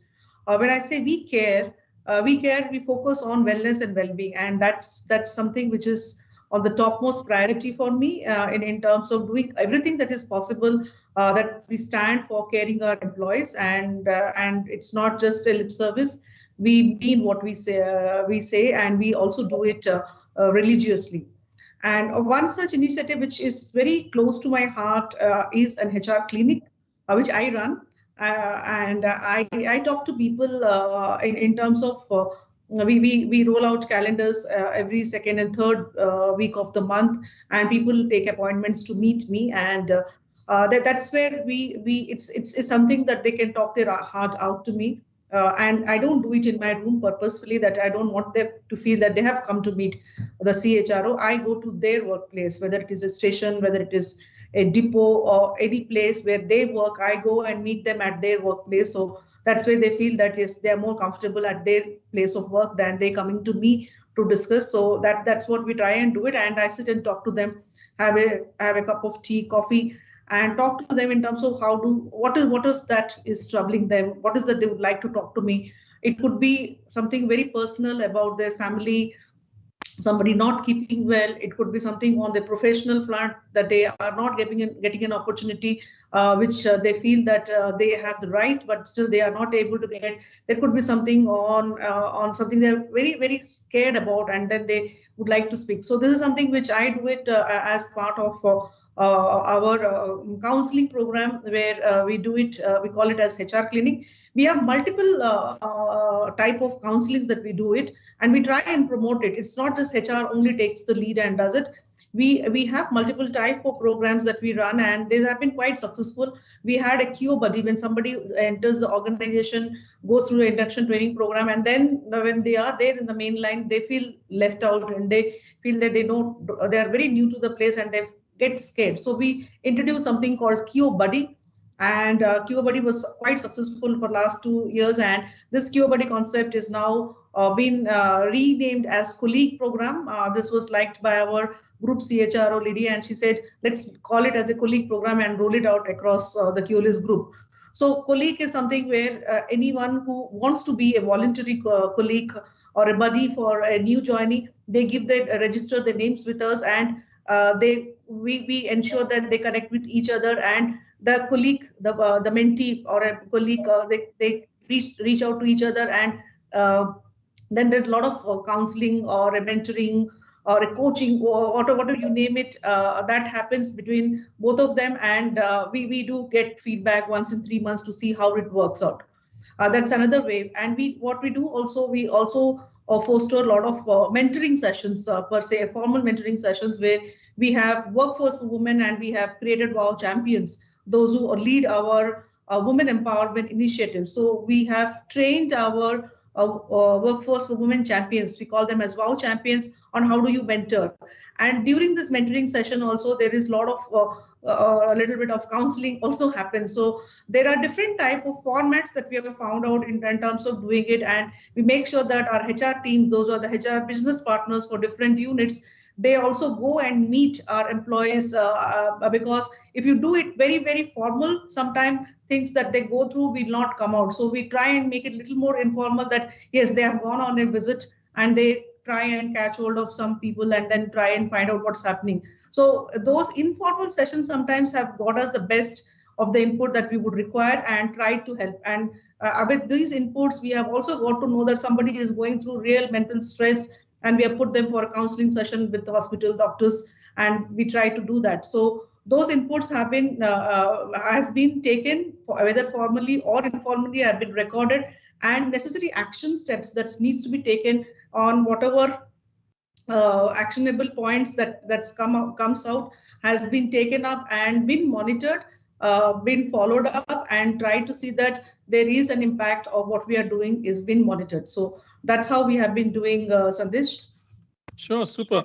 And I have a question to follow up on that. When you have these sessions, and I'm also going to come to you with a personal question afterwards, if it's okay with you. I'll take your permission before I ask you that. But Sure. before that, what signals do you actually pick up during these counseling sessions or the HR clinic, the Cure Buddy? Do you capture these signals? Are you able to identify that there are potential mental wellness challenges that could, stem from there? And how do you go about addressing those? Do we have a mechanism for that, or are you trying to build a mechanism around it? See, it's happening now, as I told you, most informally, that we have tried to capture it. We do it at basic Excel and try to follow it up in terms of what actions that we are doing and how are we trying to keep a tab about whatever actions that we have taken. Is it going to help? And then we have also connect with the respective managers to find out. We did this initiative for people, those who came to us with problems. Has it been useful? Like somebody who was really going through a mental stress, we put him for a psychiatric session and try to find out after 3 months whether the person is little better now and is he doing well at work or not. And we try and see that those people are also moved out from a core safety critical role to a non-safety critical role, so that there is no stress for them to handle those roles. Fantastic. And how are they receptive to that? When you move them from that role, did they feel that I'm being moved because of this? And does that also create a challenge for other employees to disclose, or how do you deal with this? No, these certain cases we have not disclosed to other employees except the manager or the CXO of the particular department knowing about it, because we don't want employee to go through type of discussions. So the positioning is a very important part. Yeah, right? we don't disclose it. We do not disclose it purposely, so that we wanted to keep it confidential. Before we move the person from a safety critical role to a non-safety critical role, we do a lot of counseling. Like for example, that person who has gone through this would have been had the meeting with us at least 3 to 4 times before we take this decision, because he has to be personally convinced that he's not okay and he needs to get into. So sometimes acceptance becomes very difficult, though they come and share that this is what I'm going through. But then when you start helping them with a treatment or some sort of intervention that you would like to do, accepting that, and that becomes a little challenging. So there's a lot of counseling that happens, and sometimes we have also involved the family, because it is not just the person who is going through, the family also needs to know So we involve the family to bring them into confidence that whatever we are trying to do it as an organization point of view, it's going to be a win-win for the family, for the employee, and for the organization at large. Okay. So Reena, I'm going to ask you a very personal question, and you can choose not to answer it by saying I decline. But I have known you for a long time, and I've also seen you through a really tough phase that you went through, right? Yeah. And during that phase, I also saw you spending hours at your office while you were working with one of the organizations that you represented. And how did you? What was your mental state at that point in time? How were you able to cope with it? Because you must have been your own counselor when you went through with all of that. And what was it that you told yourself, and how did you go about managing yourself and your mind? I had to first accept the fact that I'm going through the toughest situation of my life. And then I didn't want to fail by actually going through the treatments. I said, this is a testing time for me, and let me accept it with grace, whatever it is. And to accept with grace, the first thing that I wanted to tell myself that if I involve myself by diverting on what pain that I'm going through, focusing at the work, possibly that would be the best solution for myself. And it really helped well. And that's why I try to spend more time at work than focusing on whatever I was going through. And it really helped me in terms of not thinking about the physical illness that I had, then thinking about the challenges that I have to face it at work. So that gave me at least a change of mind in terms of focusing on something that can be more meaningful than what is going through. The treatment will anyhow go through its own phase. But then for me, if I'm looking at work, it would definitely help.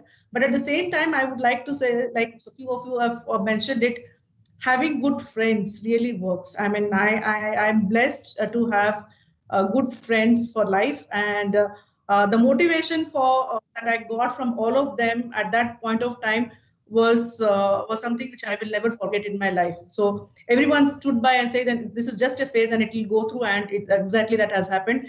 And the encouragement in terms of the work that I did, the work organization also played a very critical role in terms of supporting that. Yes, this is something, and it happened to me at a very crucial phase where I moved into the organization just 1 month after which I got diagnosed, and I was not sure whether the organization is going to support in that case. So organization Correct. came very forward in terms of saying that, okay, whatever has happened, we are there with you to support. And I joined the work when after my operation, and I continued to work even my chemo and radio and all of that.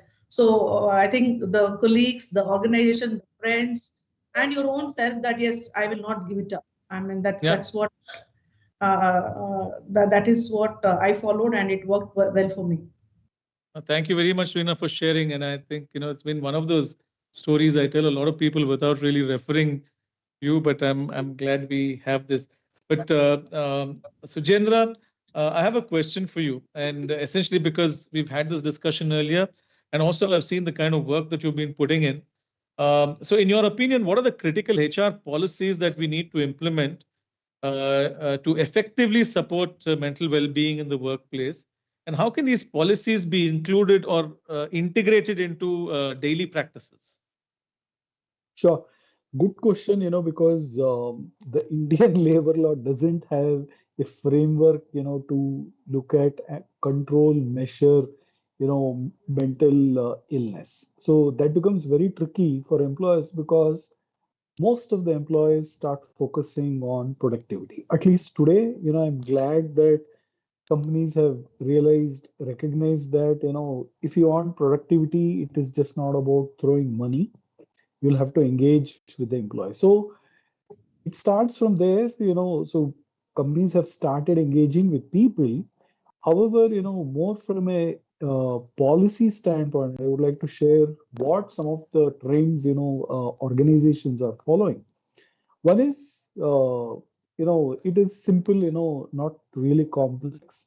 The vacation policy, I heard one of my co-speakers talking about, you know, taking time off.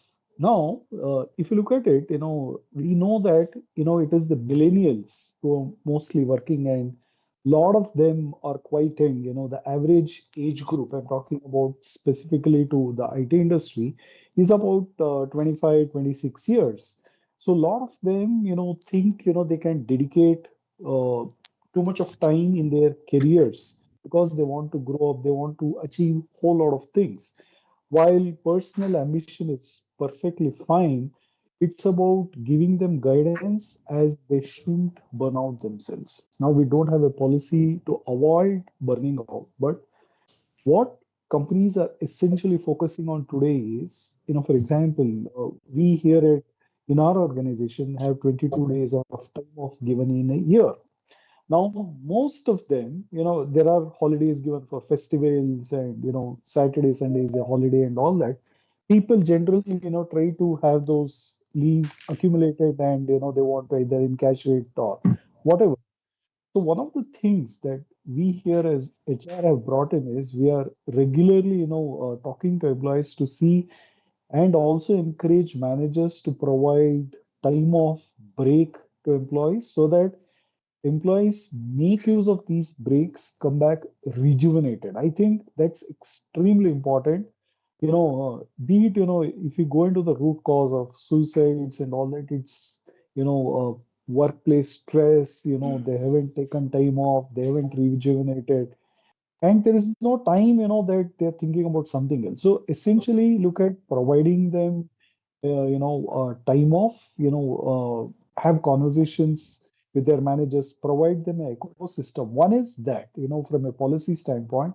Second policy, which is not reinforceable is preventive checks and, encourage employees, to use counseling and chat sessions. Today, one of the things is, even though, we talk about mental well-being, how many of us in this room or how many of us here, if you have gone through an anxiety, depression, do we go and tell our friends, society that, hey, I have gone through, an anxiety, I'm going through a depression?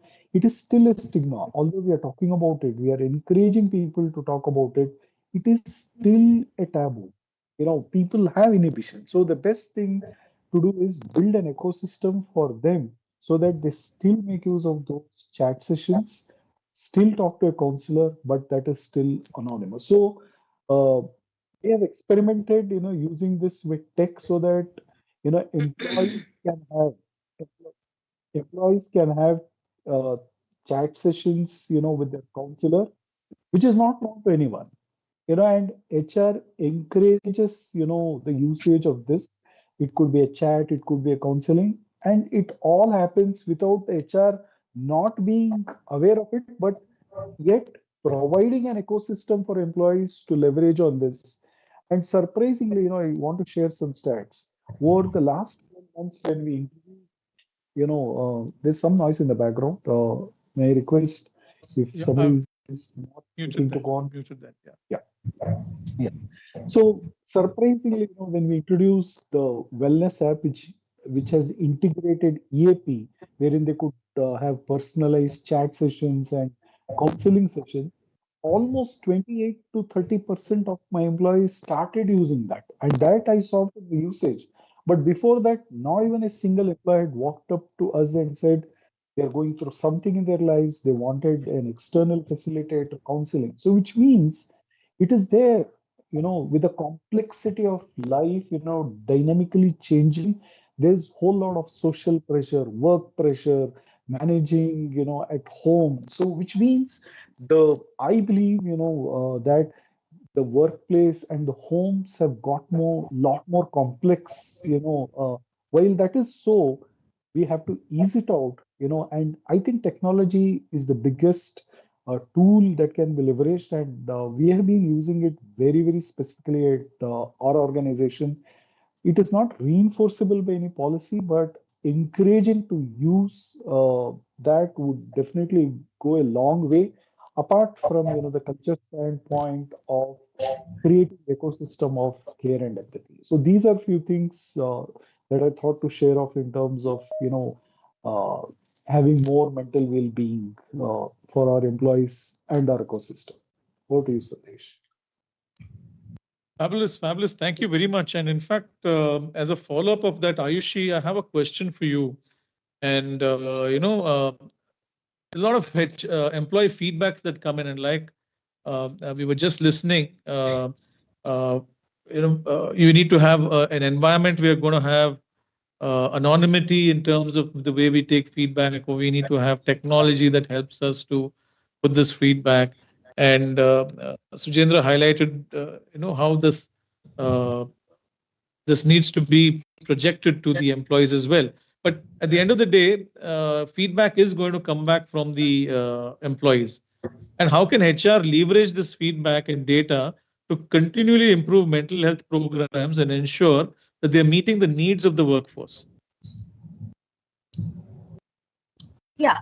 So, starting with the data, right? Like, obviously, I'm a psychology student, so I'm just going to list the things, right? Which are like, it needs to be anonymous, it needs to have consent and all of that, right?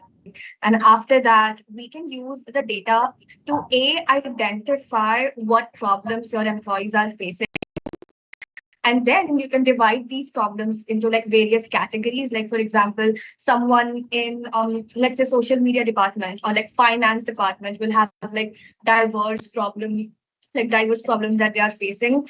Like, for example, in sales, right, there's obviously so much pressure, and you have to like meet the deadlines and all of that, as compared to like social media, I would say. So it can help us sort of understand what department is facing which problem and how to better cater to that problem. Another thing is that it can also help you sort of modify the work hours. Like, for example, if you find out that like 80% of your employees just struggle a lot with deadline, or 80% of your employees are saying that they could use just flexible working hours, and within that it will also help you to understand, is this problem department specific, is it gender specific. It can actually help you get down to the bottom of it, and then you can create a very personalized mental health plan. I know it's going to take a lot of resources and time, but in the long run it will be worth it. It can also help you create a specialized, like tailored plan according to each department, or like a specific problem that your employees are facing, and you can implement that, and that will yield a lot of results. And a lot of people they would rather prefer like counseling treatments or like therapy online. So if you could tie up with like it on, and there are so many organizations out there who do virtual therapy and who do corporate wellness programs. If you could tie up with that and somehow embed that into your wellness program, that would be amazing. Another thing you could do is have therapy under your employee health care insurance, like therapy, antidepressants, all of these other things. And those were my 2 cents on that. Oh, perfect. So what you're saying is not just a one hat fits all, but maybe a domain specific, a department specific policy would possibly take you a long way. But I have a question on that as well. So looking at departments and people work so closely with one another, if I have a very I wouldn't say diametrically opposite, but a fairly tangential policy to a particular department, how will that play in terms of how the other departments see it? For example, I might say, okay, for the sales department, I'm going to give them a flexible working environment, and I'm going to say, you guys start working from home, and then you get to market and come back and generate the business. And everybody else is going to be here on time, on the dot, clocking with the thumb impression, the eye retina scan, or whatever is your facial recognition, whatever is your attendance tracking mechanism. And they have a very rigid hour. And do you see that also creating an imbalance that wasn't there before, or do you think that would? How do you want to address that? No, definitely. Like that could also be like sort of a discrimination, but I believe that would come under positive discrimination, because once again, like I'm only saying that we need to make a tailored plan for department, because for example, whatever department, right, like you take a survey, and if it's showing that employees could really benefit from like flexible work hours, or even like, so for example, one thing that LinkedIn does that I really like is that they offer a rest up week, like once every year, right? Where the entire company is they take like the week off, so that there's no, like you said, there's no like oh, so like they are taking a week off and we can't have that. So it really depends on like what is the result or the findings of your survey. But I do believe like in order to cater some of the departments best, it's not yeah, like that's something we could do. Okay. So there are a lot of questions that are in here. Sorry, Asma, you had something to say? There are a lot of questions that are coming in here. Vikram, would you like to step in with these questions? I think there's a plethora of questions that are in here. We've got about half an hour on our hands, and I'd also like Somdev to come in for another topic. When he's there, we'll immediately address that. Yeah, so a couple of things. When we look at employee policies, and we're also looking at employee assistance programs, right? A lot of people have spoken about employee assistance programs. In fact, Asma spoke about it, Sujendra spoke about it, Shramona spoke about it, and Reena spoke about employee assistance programs. The words that they use are different. One of them used the buddy system, the others using various other mechanisms. Now, how effective do you think these programs are? How do you see them plan out? You've seen them from within an organization, and you've seen them from without as well. So how do you see them pan out, Somdev? A great question, Sandesh. And when I respond to that, let me quickly tell you some work, as in, so more than responding to that with a subjective description, let me give you some work that's happening in the Indian context. So, for example, there is this tool called mHealth, which is an AI-driven health app that companies like TCS are using for wellness and health monitoring, and which integrates leadership's active participation in well-being programs. That's one, that's in the context of modeling healthy behaviors. Now, I also spoke about creating a safe space for dialogue. There is a tool called Your Dost, which is a popular online counseling platform that has partnered with firms like Ola and Aditya Birla to provide a safe space for employees. Third, proactive stress management. HDFC Bank runs a monthly wellness series that includes mental health check-ins and stress management workshops. While this may not be necessarily in the realm of EAP, if I may use that acronym, but it's about what organizations in India are doing, and the ones that I named already, pretty well-known ones at that, and I'm sure lots of others too are following suit. Now, in this, HDFC Bank's leadership participates in the session, setting an example. There is a tool called Mindhouse, which is now called Shift, which offers corporate meditation and wellness programs, helping companies like ICICI Prudential Life run stress relief sessions. I spoke about flexibility in work arrangements. Slack is widely used by companies like Swiggy, and I'm sure all of us know IT services and products companies use it big time. It does allow for managing work, especially the flexible work arrangements, very effectively. Pioneering well-beings and team goals. Firms like Reliance Industries, I shouldn't say firms, conglomerate like Reliance Industries, they have pioneering wellness programs, which are corporate wellness programs. And finally, I spoke about empathy and emotional intelligence.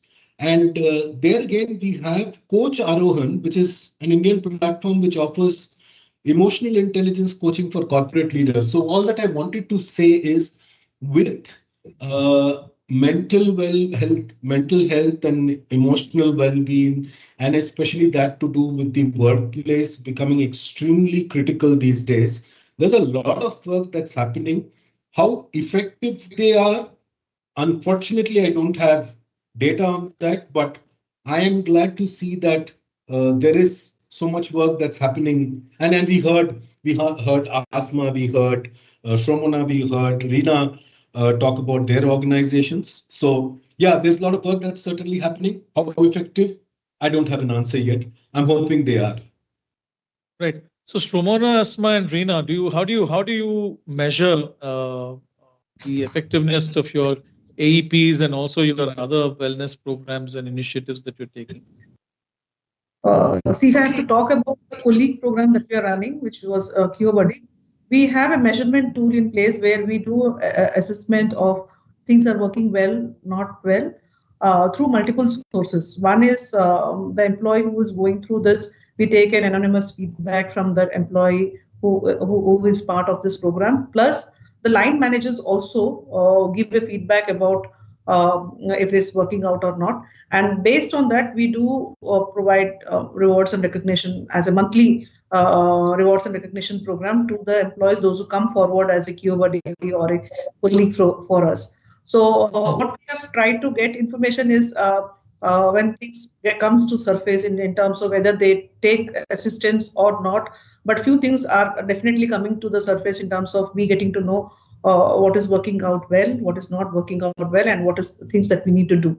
So that's where we are trying to take some actions, and it could not be a foolproof plan as of now, but it has shown as results in terms of, like, if I have to talk about numbers, initially 2 years back, if I have to throw some numbers, we used to have heavy attrition and absenteeism both before we could launch these programs. The reason being they were feeling burnt out, and they felt that this being a train operator, because they are engineers and they come and join as a train operator, they feel that there is no career progression for them, and that's where they would run away from doing what they used to do it. We thought, and then we got feedbacks in terms of saying that we feel that there's no one, and they're only looking at the tracks, because as a train operator, you need to run the train for continuous 6 to 8 hours shift, and then of course they will have breaks in between. But then they feel that they have been not feeling good by this. So we tried to come out. These are some of those feedbacks that we have got, and try to work on that.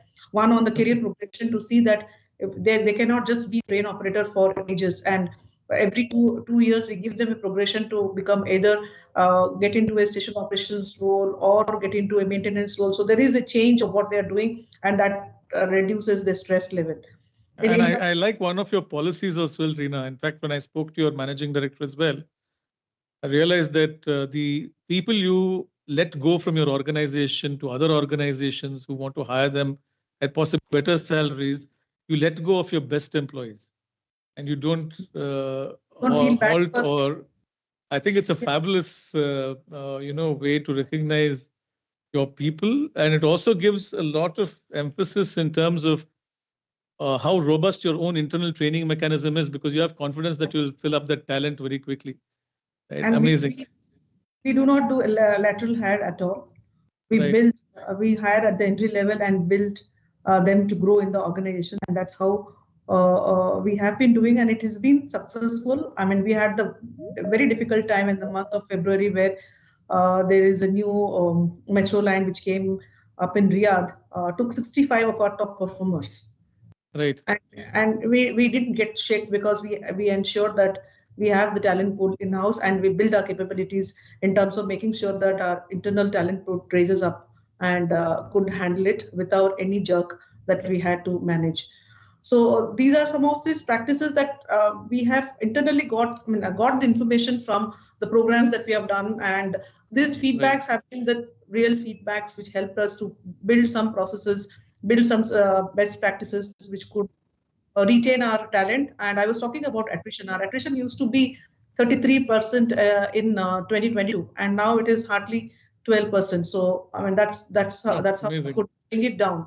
In terms of our absenteeism, we are number one. I mean, there's hardly any absenteeism that we find in our organization, which is 0.35%, which is like the best in our cureless group. At least I can say. I have not benchmarked with other competition, but within the group, within our own subsidiaries, we are at the best, at the top. So these are some of the things which has happened, and these counseling programs, these personal connect programs, the managers talking to the people down the line, we going and talking to them once in a month. I make sure that I touch base with each of my business units, go and talk to them. Not any formal meeting, just to have a chit chat and talk to them, make them feel good, and in terms of understanding what they're doing, being part of small little things that they do, and encourage. I think encouragement is something everyone looks for, and we have built our rewards and recognition program in such a way that We have sport awards, we have employee of the month, safety champion, so many of those which keeps happening,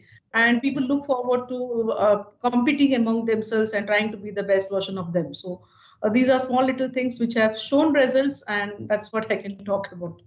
Sure. There are a lot of questions waiting for you. Vikram is ready with them. I think a plethora of questions aimed at each of you. So Vikram, please go ahead.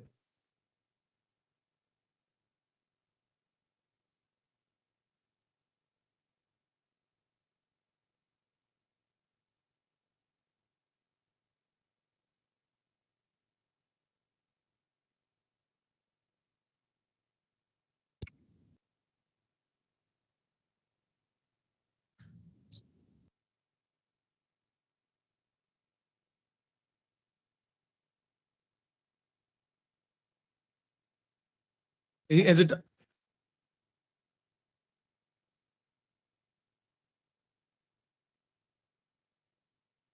all the tough ones come to you, Asma? Oh, yeah, bring it on. Thank you so much. I think this it's a great question, and it is common for everyone. And when a couple of minutes back when I spoke about it, how do we balance this whole piece of prioritizing mental well-being, without sacrificing our performance? I think we need to keep talking to ourselves, saying that it's fine for us not to be a top performer always. Yeah, there is somebody who will be a north point in the team. Not necessarily the whole team will be a north point, but doesn't mean that you sacrifice or compromise on your own mental well-being. Having said that, I think it's very important, and we keep talking about it. I think it's our leaders who needs to give that comfort to the team, saying that, hey, you know what, we are one team. It's fine. You're not able to scale up, or you're not able to come to or meet those targets. I would not use these words because sometimes it has a negative connotation. So it's fine to say that let's, as a team, put together and excel, than it is individual versus the team. I think that's very, very important, and hence encouraging open communication. It's utmost important, right? Regular check-ins, having one-on-one with the larger teams or with your respective team member to discuss progress, roadblocks, support that you need, challenges that you're facing, how as a leader or as a manager I can come forward and support you and walk across to you to meet your targets. I think that is very, very important. And mind you, you won't be able to reach your metrics if you're facing some roadblocks on the ground and you need some support from your leadership. So having an open communication is very, very important. Set your priorities very clearly, that this is how you need to achieve your goals. If you're having any difficulty in understanding your priorities, do have a conversation with your respective supervisor. Talk about it, because without having those conversations, it's going to be extremely, extremely difficult for someone to manage your mental well-being versus your work pressure. I mean, I think that is what I would leave it with, because some time even I have gone through this, the team has gone through it, but holding on to it, it's very, very important. Not losing your emotions, not losing your anxiety over it. And of course, peer pressure, if you can keep that aside, I think you will excel well. Every individual is different from each parameter. Please do not compare yourself with the others. You're good at what you are. Someone else is good in something else the person does. So let's not compare that and have the pressure on yourself to excel well. That is where I leave it with. Sure. So Jendra, would you like to respond as well or comment on that? Yeah, absolutely. I think she touched upon the core points. Asma, absolutely right. I completely agree with you. By the way, Sandesh, I think the presentation is still being shared. You could actually stop sharing. Yeah. Okay.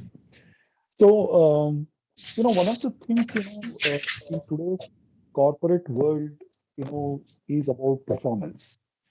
People, go through a lot of distress at workplace, and especially, and I want to share that I have noticed that the months, that when you are doing the performance appraisal, it could be March, April, or whatever, those months, the anxiety related calls take a spike.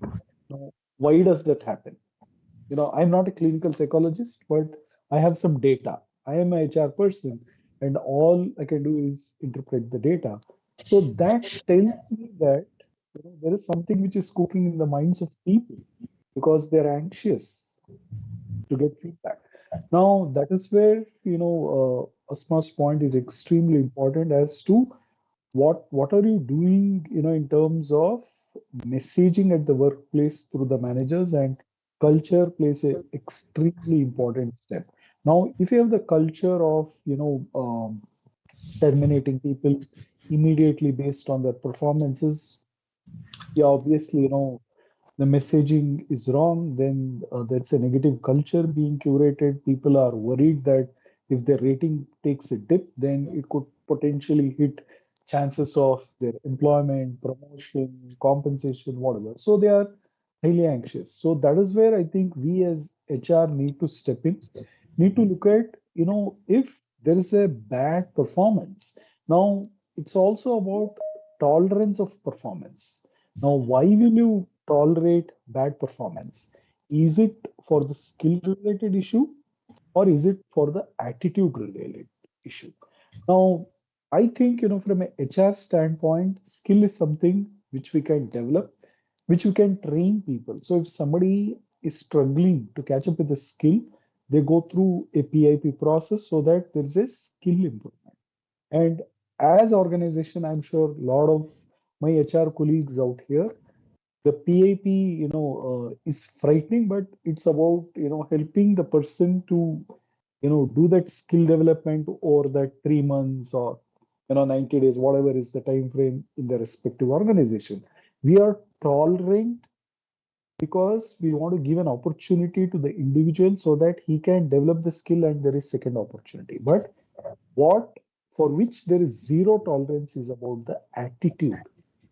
Yeah. Somebody has, somebody is really good, but he has a very bad attitude, then it will not be tolerated. So what I'm talking is from a HR lens, but what goes on to the ground is little different.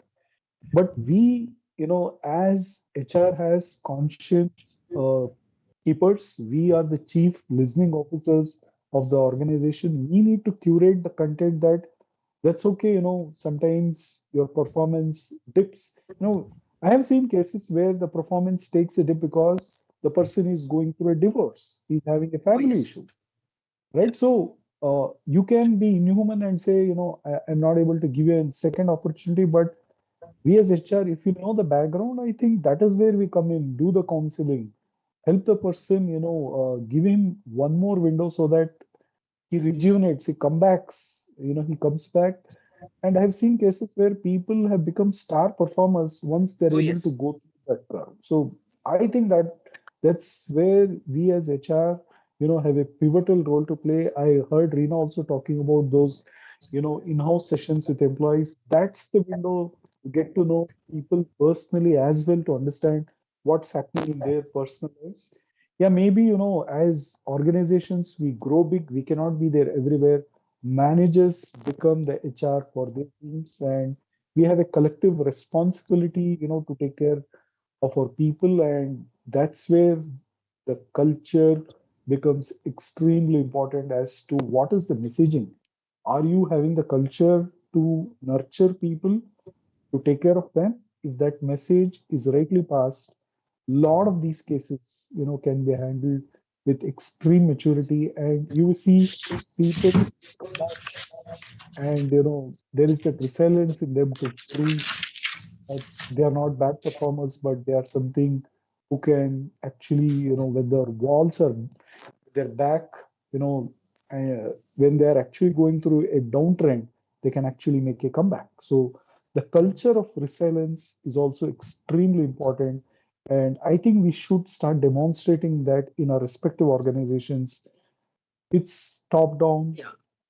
all these days, but now people are talking about, is it percolating from the ground? Let the ground level managers start. I'll just add one line to what Sujendra is saying. I'll just add one line, and this is what currently we are doing, and I'm practicing this as well within my team. I think continuous feedback and adaptation, it assess the effectiveness of workload management and well-being initiatives, both put together. And an individual, just a feedback for the individual is be receptive to feedback and work on the feedback. I think it goes hand in hand. Absolutely. So, just summing it up, yes, there is culture of care, empathy, and the messaging is also about resilience. What is that we can tolerate? That is not told, but people get a sense of it. So that's extremely important as to what gets resonated on the ground. That's my take on this, Sandesh. Over to you and Vikram. Fantastic. Vikram, go ahead.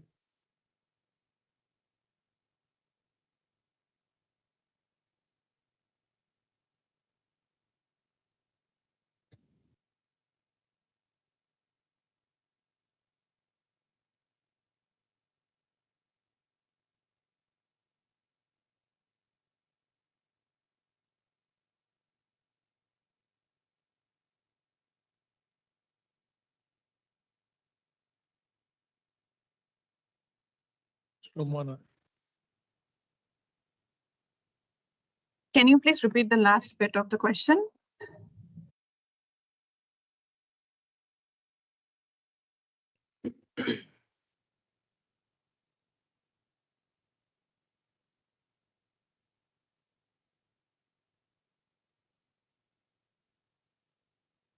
Okay. Thank you so much for the question. So firstly, when we look at long-term strategies and the cause of stress, it is also important to identify the kind of the jobs, because every organization has a diverse set of jobs and each job has a different kind of stress attached to it. Secondly, resource planning and resource allocation is something that all companies should really look at closely, and then looking at the business objectives that I think strategic planning of the business is very closely tied to the deliverables, the deadlines, and then also building a transparency around it. So a lot of the times when we give employees some targets, it could be to HRs, could be to the people in sales, we need to present a bigger picture so that even people feel like they are a part of the big picture, rather than working in silos and just telling you to do your job and then not doing anything about it. That is from the business part of it. The secondly is, of course, like Somdev, Asma, everyone spoke. It's also about building a culture of open conversations, role modeling.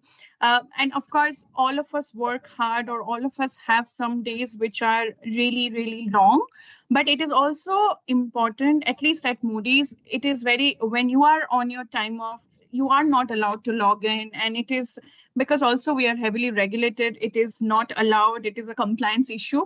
I understand that is not true for companies which are not in the financial services or not so regulated, but also it is something that should be role modeled. Like if I know my reporter is working on a Sunday and or is working while on holidays, I should know and not just appreciate it. Sometimes we also end up appreciating this extra hours and all of that in a team, while not realizing that we are actually like doing bad to the culture by appreciating when somebody is working on the holidays. I mean, everybody is given a 9 hours, so it is also up to us to train people to work efficiently and to make use of those 9 hours. So I think we need to marry both the business outcomes and the culture that we are building and work together closely, not park wellness under the human resources professionals.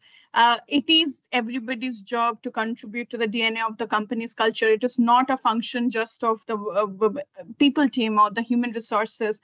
It is everybody's job to ensure that everybody feels a sense of belongingness in the company. Sandesh, if I may add. Yes, Sriram.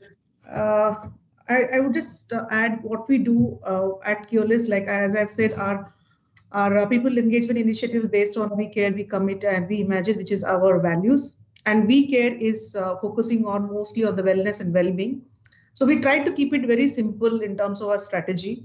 When we say wellness and well-being, we try to have four pillars around it. One is on the emotional, the other one on the physical, and then we have financial and social well-being. So these are the four categories that we try to build things on. So when it comes to emotional well-being, we try to do, apart from the team building workshops and all, we do happiness boot clubs, boot camps, and other thing on mental health quiz, and also some of things which is like psychological first aid program. So these are simple things that we do apart from the stress management and team building workshops that we do on the emotional well-being to build on our employees' emotional well-being. Apart from that, we do a lot in the space of physical well-being, like we organize yoga sessions, we do Zumba sessions, we try and talk about personal hygiene. We have a tie-up with the hospitals where they come and talk about different aspects of the health that we need to take care of. We have tie-up with Heartfulness for doing meditation sessions. So these are things that we do. And most important that I felt is on the financial well-being, because any of these cases happen because people, those who, today's generation or any generation for that matter, if you do not manage your finance well, then you get into a lot of other stress. And that is one of the reasons that we have seen many people, those who are tendency to commit suicide, because they have taken a lot of loan, they have taken a lot of used credit cards and all that, and they are not able to manage their finances. There's a lot of societal pressure on them, and that's why we do a lot of work on the being, where we talk about financial literacy and organize sessions with different banks, insurance companies, and try and see that how they can have a better financial well-being for themselves, how they can do a little bit of investment that can help them feel more confident. So that's what we do in terms of financial well-being. And apart from everything, social well-being is very important. We are all social animal, and we do not, as some of the speakers have already spoken, in terms of how do you connect with your family, how do you connect with your friends. Being at work, we have a tendency to miss out on our being a social animal and doing all that which is required. So we try and see simple things that we do in terms of calling family, for that matter. In a rewards and recognition program, if somebody is completing 10 years in the organization, so we try and call the family and appreciate them. So that's something which is trying to recognize them on the social side, and they also feel good about it. So small little things like bringing their parents for a Mother's Day, or making a nice video on a Father's Day or a Children's Day, bringing children to the workplace. These are certain things that we do so that they feel proud of being part of the organization, and the belongingness increase. And these are simple things that we do, but I find it more meaning in this, because people are able to connect to not just their own self, but to the organization, and they feel proud of being part of the organization. So these are simple. You're addressing the belonging bucket. Yeah, absolutely. Yeah, absolutely. Yeah. So, Som, I know you've been wanting to say something for a while with your hand up. So please, Som, do step in. Yeah, I know we are on top of the hour, but quickly wanted to add to one, the question that came to what Shomana and Rina said. I believe we've got to get out of this, and we see this right from talent acquisition, employability, etc. We've got to stop somewhere to say everything needs to be fixed by the enterprises or the places that people are working in. There are responsibilities and I know this may not be the correct forum, but that said, since the question came, I want to say that this is a large ecosystem, right? So there is a lot of elements in play here in the context of psychology and otherwise, which happens much before one joins the workforce. Yes, of course, the enterprises will take care of the people. What about the other parts taking care of their respective roles? So schools, colleges, and the entire works, family, for example, right? So my point was maybe not fair to park everything onto the enterprises. Maybe there's some soul searching, some mirror looking that needs to be done even before people enter the workforces. Correct. I just have one point to add to what Som said, and well said, Som. I think there are ample of enablers, and I come back again and again that it's all about an individual as well. stress is a much more, I would not say an abused word, but I think it's a word that is used predominantly Loosely. everywhere, loosely, right? So I think it's with us. How do we take this and make use of those enablers which are around you and which can help you as well, rather than putting everything on the leadership, on the management, on the enterprise. I mean, that's what I want to say. So well said. Thank you. Yeah. So I think there's a question that's yeah. Go ahead, Vikram.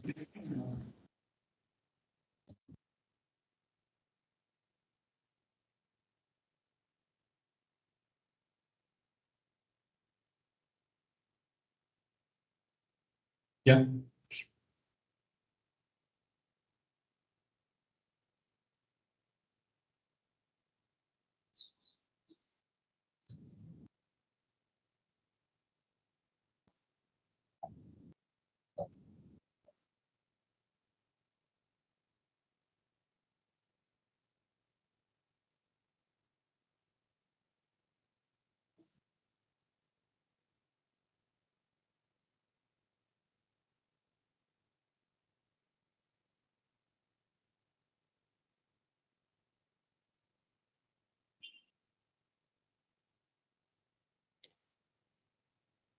So, see, the first thing is people generally are not aware of what state they are in. And they constantly keep moving that state of I'm okay till the very end, when they are absolutely come to a point when they are unable to handle, they are overwhelmed, rather, let me tell you, they're overwhelmed. So some of the pointers that they can touch point on are, first, speaking to, going and speaking to people and getting the right treatment done. So it needs to be, they have to have touch points. So it could be a counselor, it could be someone who's available, a person whom they can get the right information from and the right people to touch point on. Because a lot of the times people go to people who are just by the way, they talk to them, and then it becomes worse for them. So they need to know, who do they need to go to? Do they need to go to a psychologist or a psychiatrist, or they just need to be listened to, or they need to just take a mini vacation, probably just need some rest. So these are things that they need to go to the right person in the organization, who will help them to give them an idea of where they are. So there are many different assessments available online. There are many assessments, and there are many apps where today counselors, coaches are available for you to give a first session where they will let you know whom do you need to go to and where do you need to go to. So there is a lot available online, but you need to know where to go. Don't just go offhand to anybody, because that's where the problem lies. Find out from your organization. I'm sure they will have touch points for you. Perfect. Thank you, Sarah. And Sujendra, I know that you're rushing off to a meeting, and I'm sorry that we went a few minutes beyond schedule. But yes, thank you all panelists. First of all, for taking the time. 2.5 is no mean feat, and thank you very much for being here. And Narayan Swami, I think we've got a lot to discuss tomorrow when it comes to no worry, breaking stigma. And in fact, all the discussions was in and around our departmental only. We have 60 and odd well-being officers who are serving our police department in order to look after their psychological stress and strain. Many of the people are committing suicide and other things. Yes. So we are into. I am all. In fact, tomorrow when we discuss occupational stress, we will be taking up this point, and I'm looking for a lot of contribution from your side related to this, essentially because different occupations and different domains have different challenges that come with it, and yours is one of those very critical areas. Ayushi, I think you're going to be there tomorrow as well, and some of you as well will join us. So I thank you all. And just for the record, we'll be sending you a summary of what we've discussed. Plus, at the end of the 4 days, we will also send you a digital flip book, which you will have with all that's gone over the 4 days. And that would come to you about 15-20 days post the event, because we'll have to prepare them and compile that. You'll also get a physical coffee table book, which covers all of these points that we've gone by. We don't just stop with this event, and we will take this forward in terms of how we need to actually work together as a group, possibly to co-create and to learn from one another as to what's working well, what's not working well, what did we do well in our organization, what went well in another, and how are we going to really build something valuable, not just for our companies and ourselves, but also for the employees who are dependent on us in terms of making policy and processes. So I thank one and all, and if any closing comments from any of the panelists, we're very happy to hear that. Oh, this was wonderful, Sandesh. Thank you so much. It's overwhelming because personally, I have gone through this phase. My son has gone through this phase, and I can relate to this at home, at work, both. But I think going by what I have seen, both for my son and for myself, all I can say is, I think we need to make the change happen. So let's start from ourselves. Thank you so much for inviting me. Wonderful. Thank you very much for being there. It was very informative. It was very informative for all, irrespective of whatever the department we are working in. These are all the common factors every organization and administration will face. And it's really a very informative session. Thank you very much. Thank you. Thank you very much. And Asma, do give a big hello to Sahil. I remember his name because my son shares the same. So. Of course, yeah. I will. He's coming to meet me during Diwali time, so I shall definitely. I'll see if I can come down to Mysore along with him. Oh, that'll be awesome. That'll be awesome. I will. Thank you so much, Sandesh. Have a good rest of the week and the rest of the session. Everyone. I shall sign off. It was very enriching, interacting with each one of you. Thank you, Sandesh, for this opportunity. Thank you. Glad we have shared these thoughts. Thank you. Thanks, everyone. Thanks a lot, Sandesh. Thanks, everyone else. Thank you, everyone. Thanks a lot. Thank you. Thanks.